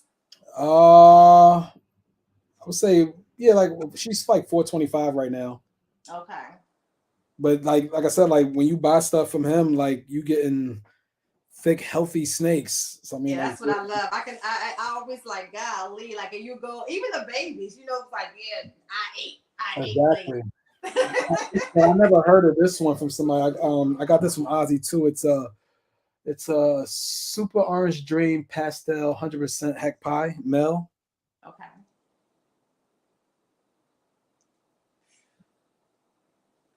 And that's the one. That one was produced this year. This was produced this year. Wow. So it's just like, I mean, they're like healthy, thick babies. So when you're buying your snakes, or is it even making it to Morph Market yet? Because like I normally know what's coming, and I'll see like it peek out his head or something, or I'll be on alert. Like I need that. You saying far as him or me? Yeah, like far as him, like do you normally already know, like even from the Patreon or just talking to him, like?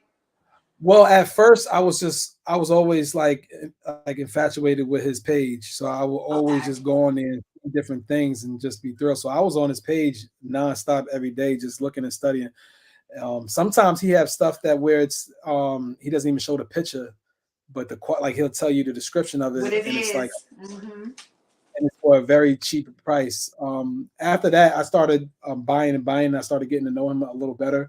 And then once I got on Patriots, you know, he started just having like, you know, sending out emails and stuff like that about what's there, and I'll go for it right then and there. Like I got this one snake. It's a adult, and it's very nice. It's a orange dream. It's an orange dream yellow belly fire special, and I got it from a real good deal. So as you know, I like orange dream. So it's just like yes, this guy right here. He just came out of shed. That's nice too. That's just as nice as that other game. Yeah. So soon I jumped on this right away. Soon he got it. That to answer your question, the moment is up there. I'll just go and grab it. I almost crashed one day trying to make sure that Super OD Desert Ghost had pie did not get sold, and literally it was the top two, and someone wanted to buy both, but I had already sent him the message. Wow. Like, oh wow. See, I normally if I see something that I'm really like I have my eye on it, I'll send him a text. Like I mean, I'm like, you know, I'm sorry to bother you, but I need this. Like I need this right away. Take it down. I need it.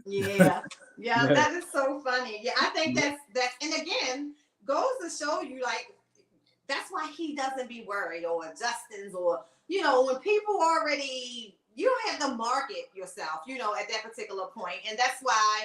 You know, certain people are not really big on the whole Instagram reels. I feel a certain kind of. Let me talk about that. I do believe in marketing yourself, but I don't think that, you know, some of these reels are kind of conflicting with the professionalism of the snake itself. So what I try to do is definitely do it because it's necessary, but try to make it about the snakes and not about, you know, being an actress or actor. You know what I mean? Yeah. Because at some point, like, I think you lose integrity in who you are if you do that. Like, what if Ozzy all of a sudden started dressing like Aunt Jemima and trying to sell snakes? You know what I mean? Like, would we still take him seriously?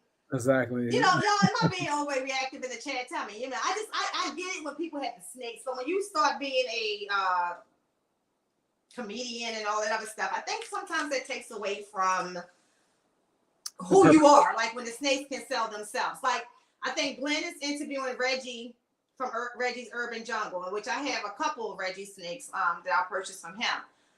Reggie ain't doing all of that. I mean, he got some cool reels, don't get me wrong, and the coolest ones are based on his snakes, you know, but he's not doing that consistently and all the time. Doesn't take away the fact that he's producing fire, and I know he's producing fire, and I know he has a snake that he created, was the world's first 3 years ago, that I'm hoping when he ever put babies up for sale from it. I know all of that without ever seeing that on a reel. Oh wow. Yeah, like I think it's more about relationships, and I know AJ and Emilio talks about it a lot in our group chat.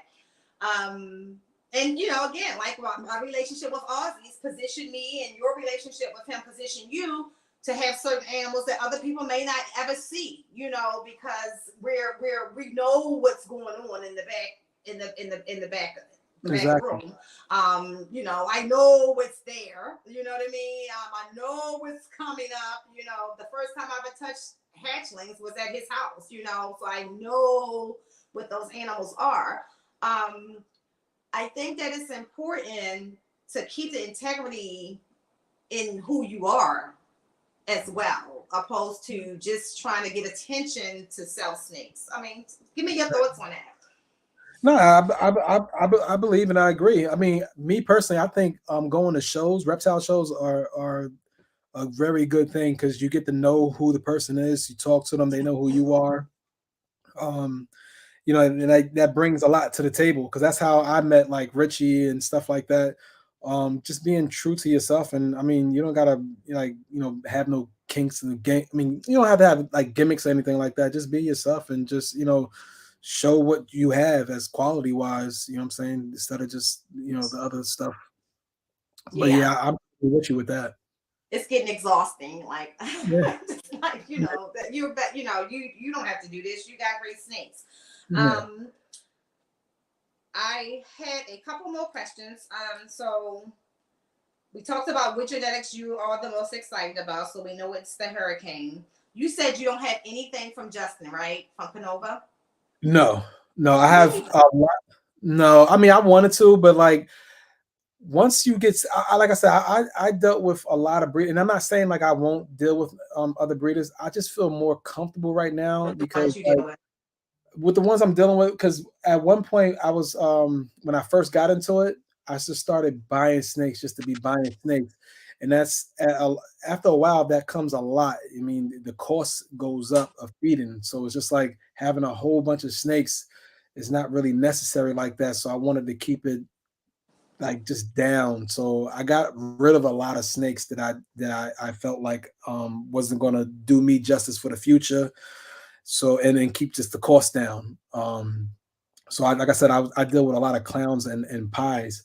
So that's kind of my thing now. So I kind of got lost off track. No, That we were just was, saying, you deal with a lot of clowns and power. We was talking about with breeders, that yes, why I you deal don't with, have anything from Justin. I don't either. Don't yeah, feel guilty.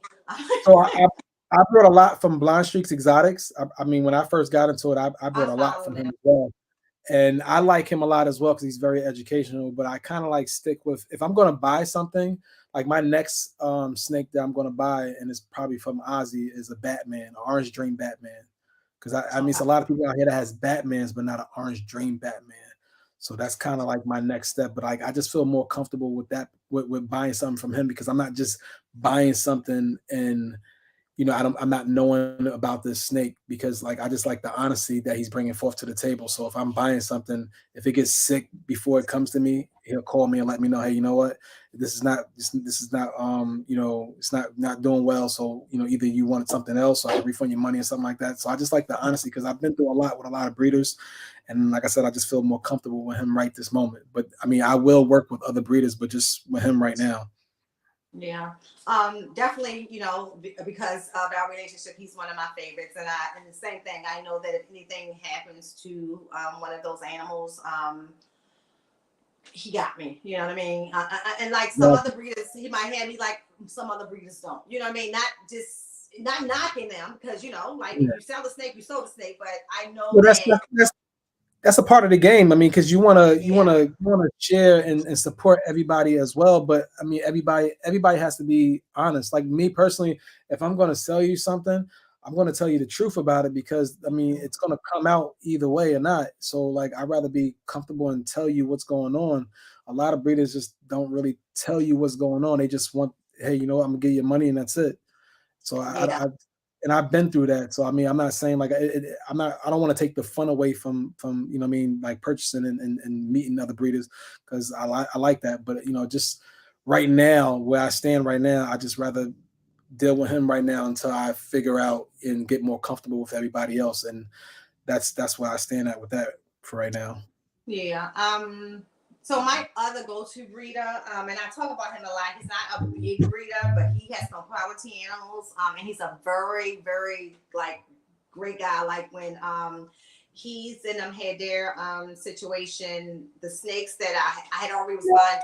for myself. So I told him I needed more snakes because one of my friends had a situation, and the discount that he gave me just because I was doing something for somebody else, like this was love. And that's Patrick from Action Reptiles. That's where a lot of my darker snakes come from. My blackheads come from. My asphalts come from him. He is just a great person. I don't know him personally. Like, he was one of the first few people I started buying from. I also have really good experience with GP snakes. I think, and I don't say it just because Gershon, my man, his clowns to me just are some of the better quality clowns that I see, you know. So my clowns come from Gershon. If I bought another clown, like pure clown, just, you know, clown, head something, I would get it from Gershon. Now, some of my combo clowns come from other people like Hawkers. The one that I got most recently came from Straight Fire, which, you know, that was a conflict for me to even buy because of, you know, my relationship with Oz. But one thing Ozzy said, the man got fire. No, man. Yeah, so I definitely, you know, I love that snake. That is like, when I come downstairs, y'all, it's the first snake I look at. My husband named him Bands, aka A5. My husband named that one, so I know. And I peep. As long as he good, I go move to the other one. Exactly. I love that snake, and I love it visually. I think that LeVance did his thing. He did his thing with that snake. So I think that snake is going to create some killer animals for me down the line. He's a male. I got all kinds of females I can plug him into, and I just want to see what's going to come out. I don't even know. I just want to see what's going to happen if I put you with this one and this one and this one. So I can't wait to, you know, get him to sides. But I will say that because I am with, you know, a part of the usual suspects, there's some great breeders, you know, in there that I respect. I see what they're creating. I see the love and attention that they give to their animals. You know, one of them that we were laughing at last night, listening to Justin from Pipeline talk about how he feeds his rats, you know, and how passionate he's about, you know, raising their food and feeding them appropriately, making sure they get what they need, you know, way more than most people, you know. I don't even think Ozzy don't even have a garden for his rats. That was pretty dope. The knowledge, you know, learning how to pop a snake, you know, all of that. Wiz taught us that. And he can do that damn with one hand, you know. So AJ and Anthony, I'm just putting names out there, you know, just get you familiar with some. Like any of those guys, I can vouch for. And if I can't, I will definitely tell you, you know, I can't. But they're creating some amazing snakes, great customer service. How they feel about the animals. It motivates me, you know, from a sales perspective, of when I get to that point, how I want to do it, what information I want to provide my customer, and all of that. So it's just so many. I can't wait to see where all of us are, you know, 2 years from now. I actually was having a conversation with Sean this morning, and just, you don't know who's watching you. And Sean is someone I look up to. And if you missed it last night, he actually interviewed Ozzy last night. That was a pretty good interview. Oh, wow. As well. Yeah, and one of the things that he said to me that, you know, he was just like kind of proud, and just to see a woman and a woman of color like doing it the way that I'm doing it. And I was joking with him, and I said, and I promise you, you will never see me selling a snake with my breast out, you know, like, 'cause he's really big on not, you know, like the respect of no misogyny, you know, you're not treating women and talking down to women and things like that. And, you know, he's one of the OGs, and I don't think he knew that I knew who he was like that, you know, because I follow him, you know, way back in the cabins and stuff. I'm talking about Sean Bradley, like, you know, and he talked about it. He talks about the OGs all the time. And I was saying to him that I want him to like bring some of the OG women on his show, because, you know, they have like a background. He knows, you know, like, listen to him at Ozzy last night, the stuff and the names that was coming up. These not people that we all know unless you actually was breeding snakes, you know, back then. To listen to Ozzy talk about how Ian kind of like, if it wasn't for Ian, he wouldn't be who he was. I didn't know that, you know.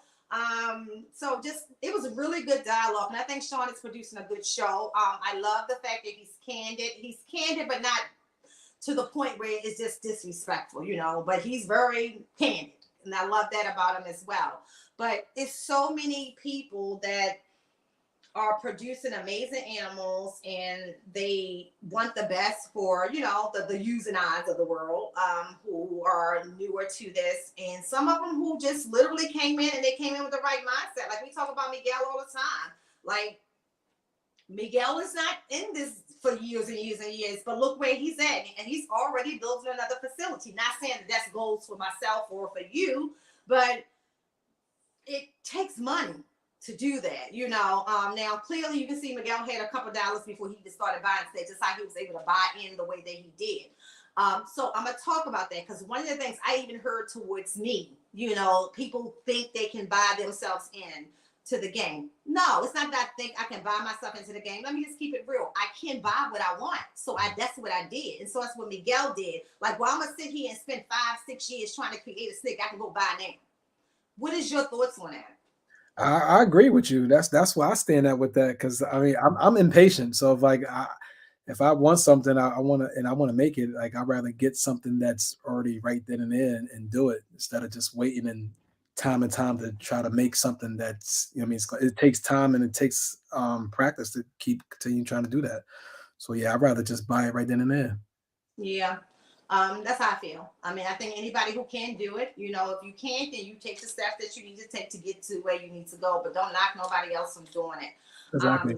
Also, the reason why I got into this as well, is that, you know, where I came from, this is like totally different from what anybody will do. So like, you know, just to change just to change the whole, you know what I mean, like the street mentality and everything like that. I'd rather see people like who I was, you know what I'm Right. saying, change as well and get into and get Hustle in a different way. Hustle in exactly. a different And way. yeah, just I mean, like just get involved and if you see that I can do this, you could do it as well. Even if it's not about reptiles, it could be dog breed, it could be fish, it could be anything, but just, you know, we could do other things and just like, you know, being in the street trying to get money or anything like that. So that's another thing that I want to bring to the table. And and a lot of people that see me do this respect me for that because it's like, wow, like I never picture you doing something like this.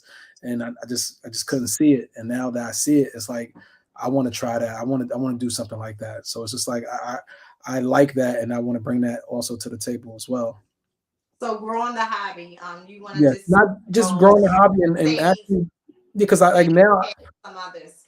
exactly because now I'm invited to go to schools and stuff like that, and I rather like teach the kids like, you know, instead of just like, you know, I love hip hop and I love the music and everything, but you know what I'm saying, like sometimes that kind of hurts our community. So if Yeah. we have somebody that's positive and that's doing certain things that you normally don't see and they probably enjoy it, you know what I'm saying, they probably get a different, you know what I mean, type of life skill, you know what I'm saying? So I'm now like this year I'm going to schools and stuff like that and teaching kids about reptiles and stuff like that. And I think that's good. And that, you know what I mean, it'll help the future. So Amazing. Absolutely. We didn't have that. Like, you know, no, it was us growing up. We read books. We saw, you know, because even then you didn't really see a lot on TV unless it was Steve. exactly. So you kind of, I think that, yeah, kids need to know that breeding is an option. I think that had it been like an educational piece for a lot of us earlier, a lot of our lives would have gotten into. I mean, we already love the animals. We would have started it a long time ago. Exactly. Somebody actually reminded me that I bought her first snake back in 1991. I went and bought 6 snakes. Oh wow. And I started giving them out. And I didn't remember this, but somebody I used to work with. I was like, oh my God, I did do that. But I had ball pythons and they liked them. My ball python name was Squeegee back then. And they really liked Squeegee. And Squeegee was an intuitive Oh ball wow. python. And so everybody really loved Squeegee. And I used to put her on people's neck and she would like do like this to give them massages. So one day they was like, they wanted one. So I went out with 6 ball pythons and I came back and I gave them to people at work. I totally forgot that even happened. So Wow. I was like, well, technically, I could have been selling ball pythons. Yeah. Wow. I'm just giving them away because I didn't Yeah. know, you know. But if you had to talk to your 5-year-old self, right, and looking at where you are in the mindset of reptiles first, I want to do that first. In the mindset of reptiles, what would you have told yourself about reptiles and to prepare you for the future? Don't be hard on yourself. You're gonna make mistakes to learn. Take your time and just don't make spontaneous decisions. Just think about something before you do it, and that's probably it. All right. And so since you're the dad of 5 and you have one on the way, what are your wishes? And I know we all wish our children to take their own paths, but if you had one of the kids that you have now that you wish that would just say, I'll take it over, which one would it be? Are they listening? Because I don't want you to pick if they listening. No, no, no, no, no, no, no, no, no, no. No. They out for the weekend. Okay. Nah, my 4-year-old, she's like, I don't. It's like I don't know. She's like me, so it's like she loves coming up here. Like she'll race up here. She'll say, "Let me do my homework real fast because I'm going upstairs immediately." It's like I mean, I want my kids to. How can I say this? I mean, I want my kids to enjoy what they do. So I mean, like I'm bringing forth this to the table now, but like I said, like I'm not gonna make you know, I would love for them to do whatever makes them happy, but you know, having a job and having your business is two different things because you get a peace of mind when you just working for yourself, and you know, kind of stressful when you know, when you just taking on a job that you're not really happy with, but you got to pay bills. So like, I mean, I would want them to go through with this. I think my 4-year-old would probably do it more than anybody else. But that's probably that's it. Hey KG, what's up? So I will tell you, for me, it's definitely my granddaughter. And it's like in same thing you said, she's me. And literally right now it's a 6-year-old. Other than the retakes, and when I say other than retakes, not the fact that you know, she couldn't take care of them, it's the fact that they big snakes and she just couldn't handle them, right? But her mindset and her love and her passion for these animals. Like one night, my green tree python's herb stat started beeping. She was up before I was. Wow. And she was like, "Pooh, pooh, pooh. It's beeping," because I always tell her, she hear me tells my son, if you hear anything beep, unplug everything. You know, that's the word. If I'm not there, unplug everything until I can figure it out.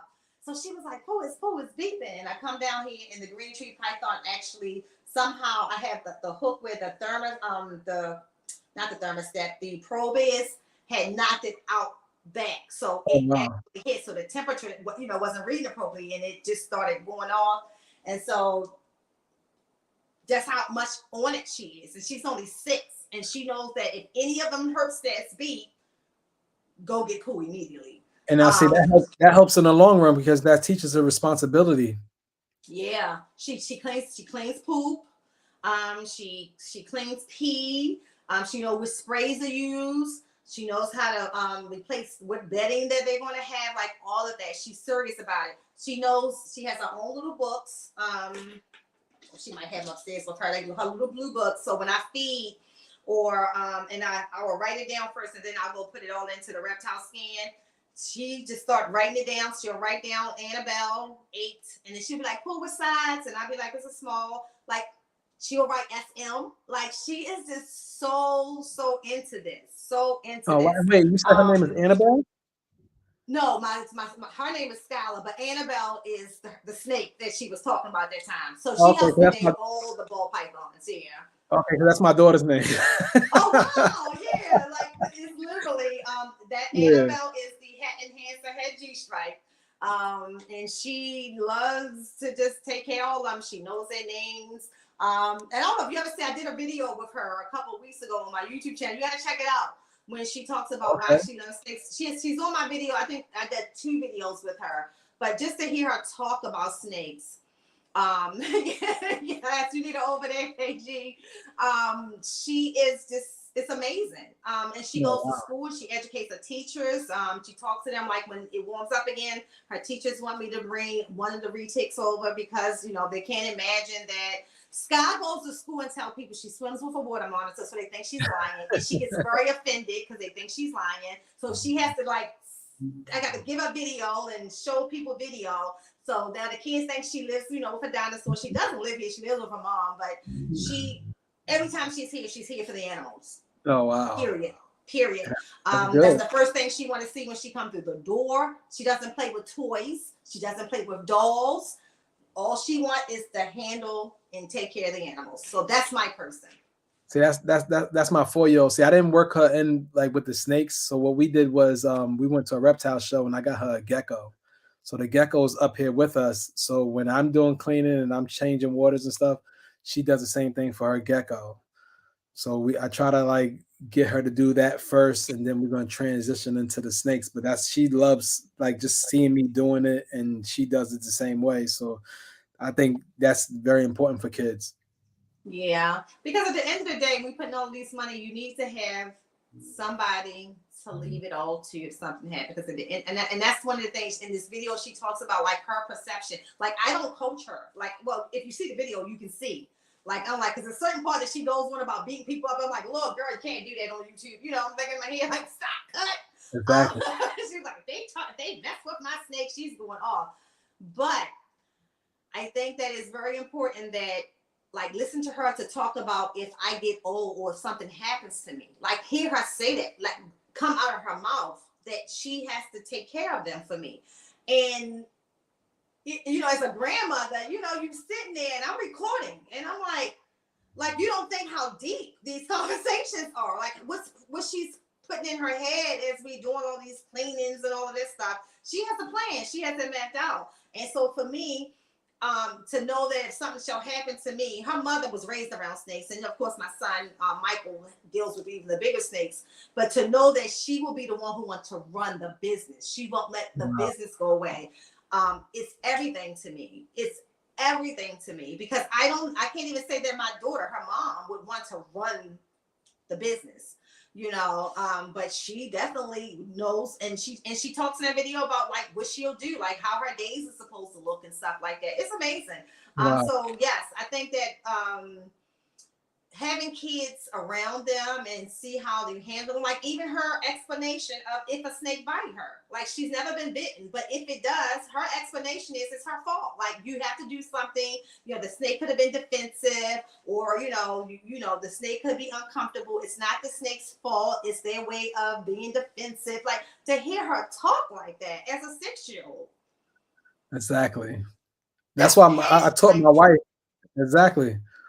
So I taught my wife the same thing, and like that if something was to happen to me, like she knows the business now. I taught her everything. She was scared, so I started her from hatchlings, and then I started her after that with the males, and then to the females. And you know, now I feel like, you know, if something was to happen to me, you know what I mean, like she'll go ahead and teach the kids, and it'll move on. It wouldn't just stay still. So that's something I'm kind of proud of. Awesome. Exactly. Yeah, I know my husband, if someone don't come in here and run this, he's going to be on the phone calling T Keys, asking them to come get the ball pythons. He's going to be calling Randy and Jim Jolly to come get these retakes. Like, but he has some rules. Whatever you do, it's 3 of them you got to keep. Certain ones you can't get rid of, and you definitely got to keep my water monitor. So he already knows that. That's all I ask. If you got to get rid of everything else, I'm okay. But fortunately, I do have nephews who love lizards, so I don't have to worry too much. But my water monitor, I would want to stay in this house, you know, because he loves the place that my husband built for him. Oh, okay. See, I got the ball pythons. I can hear him now. Hey, Keys. She said something happened to her. Call you so y'all can figure out what to do with these snakes. Oh wow! The only thing I'm worried about if something happened to me, I got an alligator too. So I'm just like, who will keep that? Yeah, you in PA, you can have one. Yeah. I love alligators. That's my dream animal. I don't know if you ever heard me say that. That's my dream animal. Oh, okay. See, I got a dwarf caiman, so he's a decent size, and I love him. But like, if something was to happen to me, I'd be scared because my wife doesn't deal with him at all. So that's I hope the girls. I had to settle for the water monitor. That I literally supposed to come home with a caiman, and my husband was like, "Absolutely not. I'm not living in a house with no damn alligator, no caiman, none of that, no crocodile, none of that." Oh wow! So you guys can't have it where you at? So Maryland, you know, I think it was 1987, 88. You couldn't have them anymore here in Maryland. Yeah, but that's why they still sell them in PA because you can have them in PA. Yeah. Yeah, but when nobody knew it was here, But the thing is that my husband was just like, I'm not doing that, baby. I was all right when you put them long snakes in here, but alligator, I ain't doing it. You can get a water monitor though, and that's how I ended up getting the water monitor. I got alligator turtles too. Oh wow! Yeah. See, that's pretty cool. What else do you have? I didn't know that. Nah, that's it. I mean, I just like things that try to bite you. So it's just like, yeah, I got the alligator snapping turtles. I got the dwarf caiman, and just the pythons. And I'm working on getting the emerald tree python that I really like. Yeah, I have a green tree. I ain't gonna talk about them because Elias gonna get me. But I got green tree over here. Okay, I like the emerald. Yeah. They have like the biggest teeth. Yeah. See. Yeah. The green tree teeth is big. That's the one animal, and I have huge retics in here. That's the one animal that got me pumped. So I gotta prepare to go in there with him, But the other day, I brought him out Monday morning because I do me and Dre from DW Exotics, we do 2 pieces of the podcast on Monday. So I'm telling everybody how mean he is, and I'm telling everybody as soon as I go in his cage, he always strike at least once at me, and then he'll come out act like he got some sense. So then I go to show that, and his food didn't strike once. I say, you trying to make a liar out of me. Wow. Like, you strike at me every single time I come in here, but he did not strike once, and it was hysterical. See, he is the one animal that intimidates me. Oh yeah, I like the thrill of it. I just like, because I kind of like want to study like why they get like that.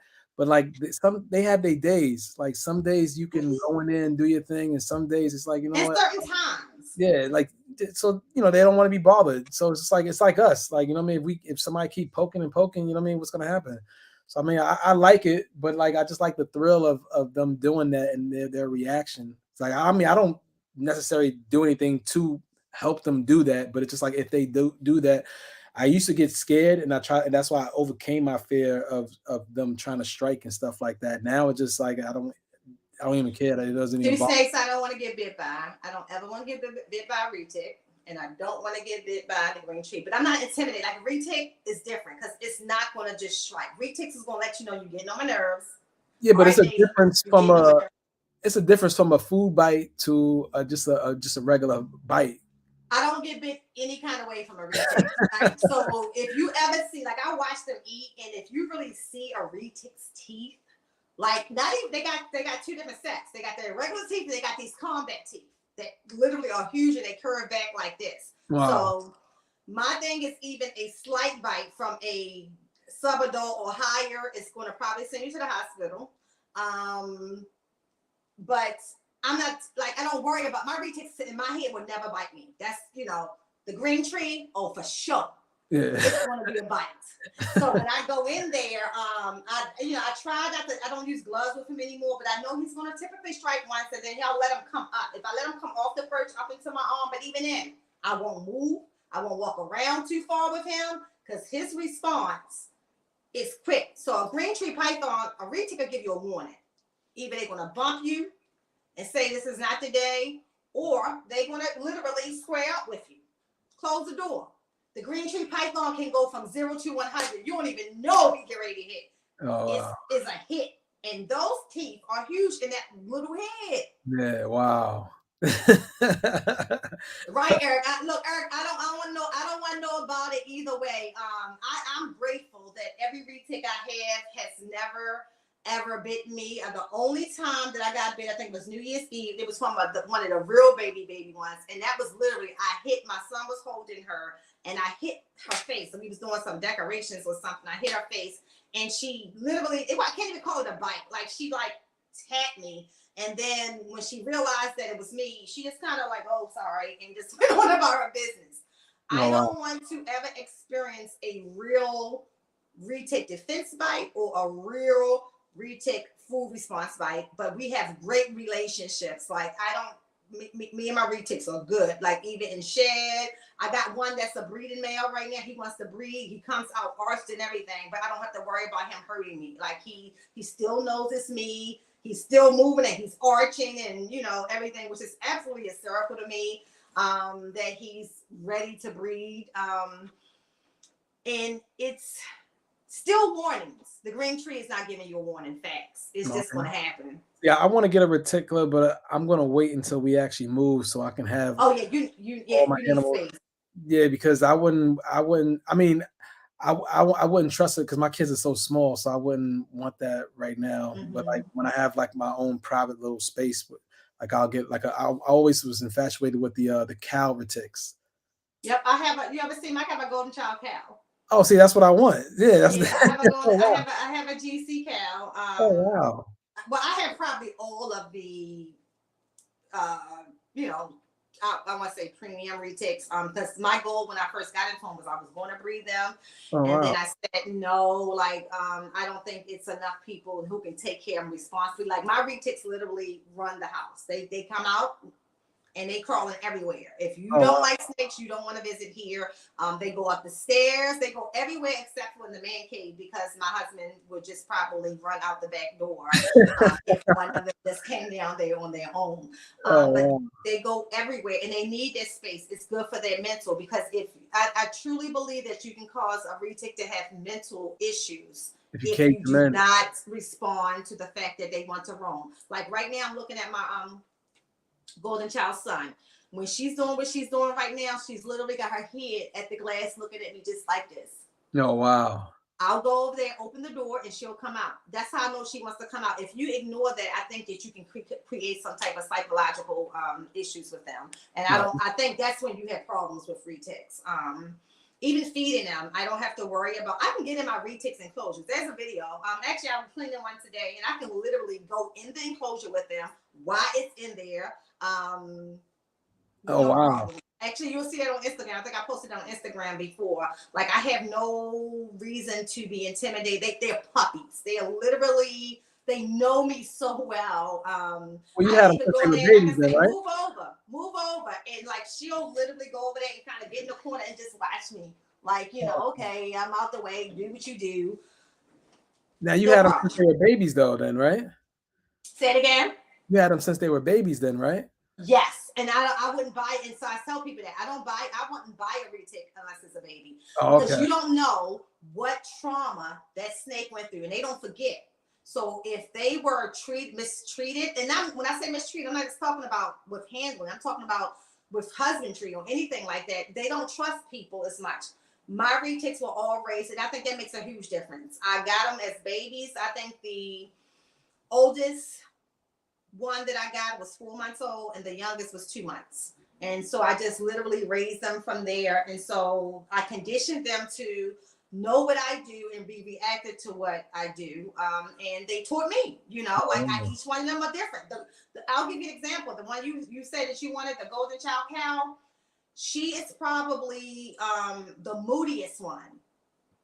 And so what I can do with all the other ones, I can't do with her. And what I mean by that is all the other ones, including the big ones, I can just open the door, let them come out and grab them. With her, I can open the door. I have to let her come out and then drop her head first before I touch her. If she doesn't drop her head and you touch her, she's going to either jump or she's going to spray out with you. Oh, wow. But you have to know that.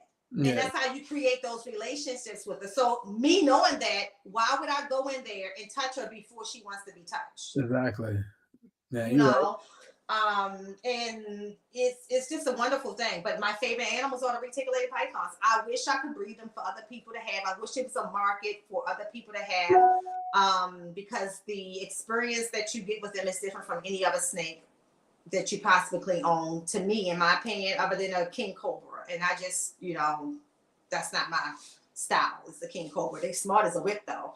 But that's what the reminds me of. Okay. Yeah, I'm not stepping in the poison game. That's I leave that for the professionals right there. Yeah, that's a whole nother.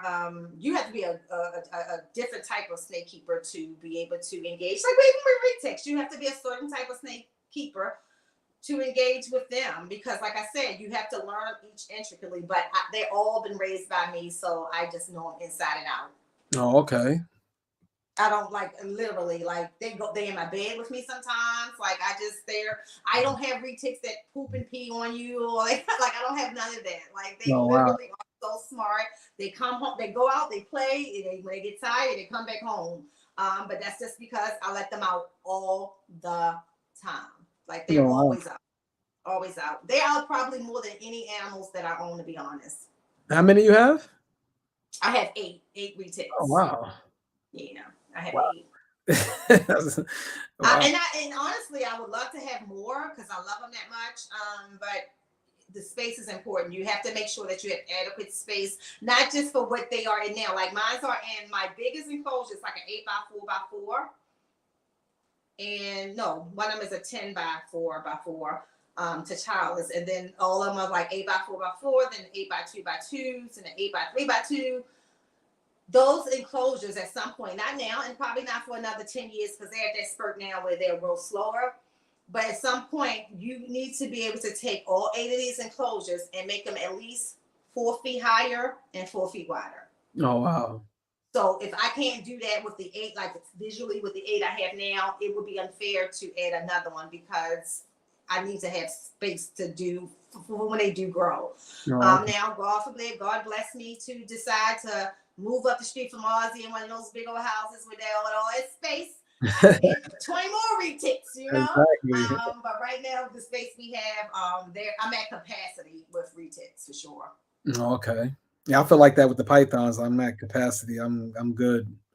Yeah, and I think that's part of responsible keeping, knowing when enough is enough. But dang it, if I could, I'd buy 3 more tomorrow. If I had the space.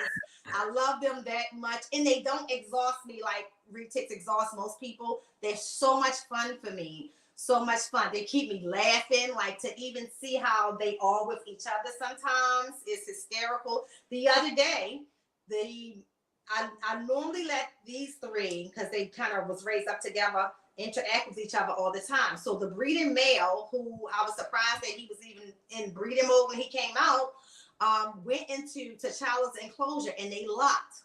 Oh my God, I almost died. I'm like, babe, they locked. And my husband looked at me and said, well, we're not pulling them apart. So we just closed the door. So they actually, had a little breathing session. I'm just hoping she didn't get pregnant. I'm hoping he shot blanks because I don't want to have to house babies with them. But now, knowing that he's in breed mode, I can't let them interact together no more. Because literally, I was not expecting it. He literally, they go in each other's enclosures all the time. And in the fact that she let him lock, I expected her to smack him or something. Like, she just let him do it. Like, you let him do it to you. Like, it was so the next morning when I came downstairs, the first thing I saw was if they were unlocked. And when they were unlocked, I was like, come on, get out of here. Exactly. But even then, most people can't touch their breeding males. I was able to go in there, reach in there, tell him to come on, go ahead in your closure, bad boy, all that stuff. I can't believe you went up there and had sex. No. So hopefully she didn't conceive, and those are not the eggs I want. I hope she take whatever mojo and throw it over there to the ball python room. Well, at least he got potential. Oh yeah, and then it's so funny because like with ball pythons, like you don't really, excuse my language, see that wee like that. Retics are big, like so it's this big, and it's gone. He's just wiggling. Oh, like, oh my God, he is ready. And then the arches in his back was like crazy, like the way he moved and everything was just insane. So that was my first breeding experience with my retics. First breeding male experience. Which, people tell you to be cautious of. Even Kevin would tell you, that's the one time that you want to pay attention to your male retics because they can even be harmful to themselves, not just to other people, if you're not reading their body language right. So, of course, I'm cautious, more cautious than I would be normally with him. But he was fine. He's in shed now, and I'm sure when he wakes up, he's going to want some more. But I'm thanking God that he's in shed. Because it kind of helps him calm down a little bit. Because for those 2 or 3 days, he was just wanting to breathe. Oh wow! And just wanting to breathe, and I feel sorry for him. I know what it's like to want to have sex and can't, but I don't want retic babies. I just don't have it's not a true customer base for them, and it's enough retic breeders out there. I don't want to add, and I definitely don't want none of my animals mistreated when I do breed, whether it's a ball python or a retic. So exactly, I feel the same way. Yep. So, well, this was a good one. I know it would be. Thank you again, Robbie, for coming on. Yeah. I'm sure we'll see each other soon. Actually, I gotta get with Ozzy because he's supposed to be planning us a trip in January. So I hope y'all will be able to go. Like, Oh we wow. talked about planning a trip to I think it's Belize we talked about. So he's going to look at a couple places, but the goal is, I know Belize was one of the options to just take a Patreon trip together. Because, the other thing that he, teaches is that you should travel, enjoy your money and travel and experience different places in life. So I know the goal was to shoot for January. So I'll follow up with him on that. If not before or when we have our next call, I'll ask him about that. And then what our next outing is going to be, because we're due for that. So hopefully I'll see you soon. All right, and best of luck with you for next week for the run. Thank you. And I'll walk. I won't Walk. be running. Sorry, walk. Okay. And out. That's what I am. I ain't gonna say and tell no lies. It is a walk. All right. And now it's in San Diego, right? I'm going to be keeping everybody. I'll be going live, like I said, throughout the different pit stops and everything. It's something that I enjoy doing. I cannot wait. I just love the whole atmosphere, from the opening ceremony to the closing ceremony. The opening ceremony is always amazing. And then one year, literally, it was the last time I went to San Diego. I'm at the opening ceremony, and I still have the picture. They used a poster of me from the previous year at the opening ceremony. Like, I'm on the marketing stuff. Wow. Oh man, yeah, that's exciting right there. Exactly. Yes. So I'm super, super excited. I love San Diego. I love California. So I cannot wait to get to San Diego. I cannot wait to walk it. You get to see so much of it when you walk it, even up in the mountains and everything. So it's just super, super, super, super dope, and I cannot wait. Hey, the Real Spicy. But yeah, thank you so much. God bless. I'm sure we'll be seeing each other soon. And just, not seeing what's going on and making sure that everybody is being successful in this, and keep pushing each other. We're going to get through whatever the market conditions are. I don't want nobody to fret about that. And again, like, if you're producing the animals you love and you're producing quality animals for sale, you're not going to feel that pressure either. So just kind of ride the wave. Exactly. Plan is not to give up. Don't be selling no collections, right? Don't do that. Stay firm, stay hold tight. Just like I said, with your stocks, I look at my stocks, and thank God they starting to come back into play. But you hold it. You don't sell and you don't buy. Exactly. And then to the market conditions are better, and we'll all be just fine. Exactly. But appreciate everybody in the chat, and we're going to say happy Saturday. Everybody have a great weekend. Peace. All right. Hold on one second.